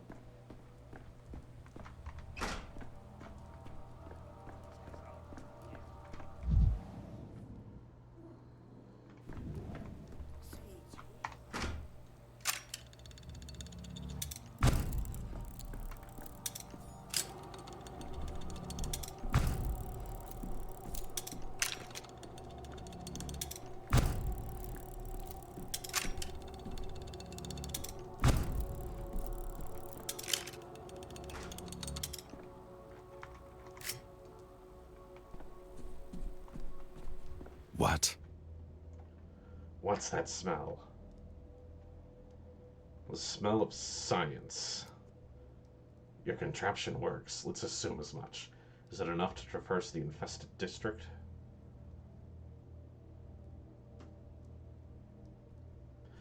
We've already established you have no better options.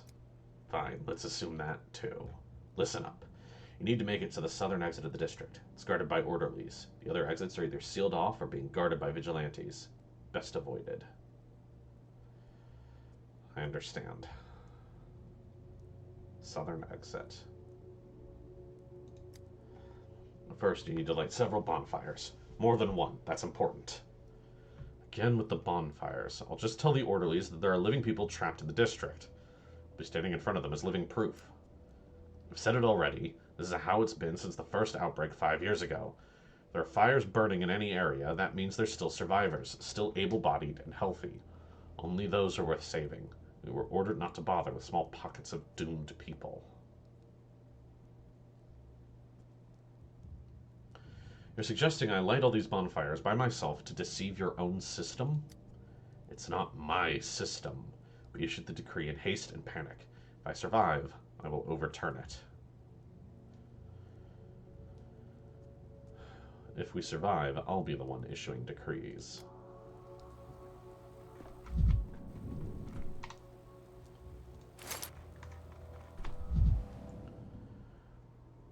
They plan to develop on the other side of the river.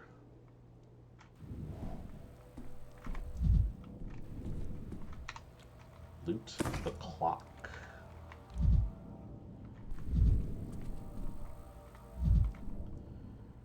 Fastest checkmate is in 2 moves. If played the same way, they run this town. That's not true. Fastest checkmate from a starting position is 3.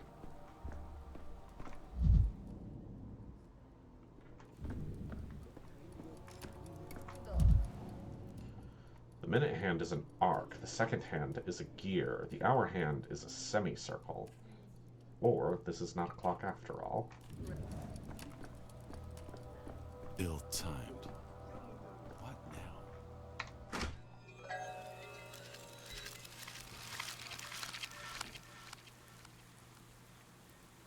now? District is infected and sealed off. I can only leave if I light several bonfires. I think this is where we stop for today. We'll come back next time to doing bonfires. Oh.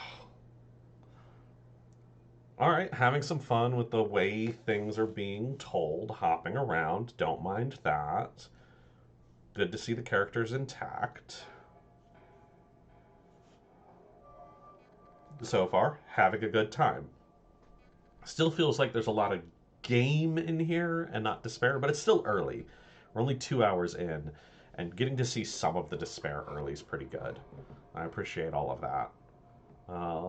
Yeah, just looking forward to more. Difficult to track progress, though. Like, I have not completed a single day. So I don't know how far into things I am. Alright, with that, I'm going to get going. Thank you all so much. We'll see you next week.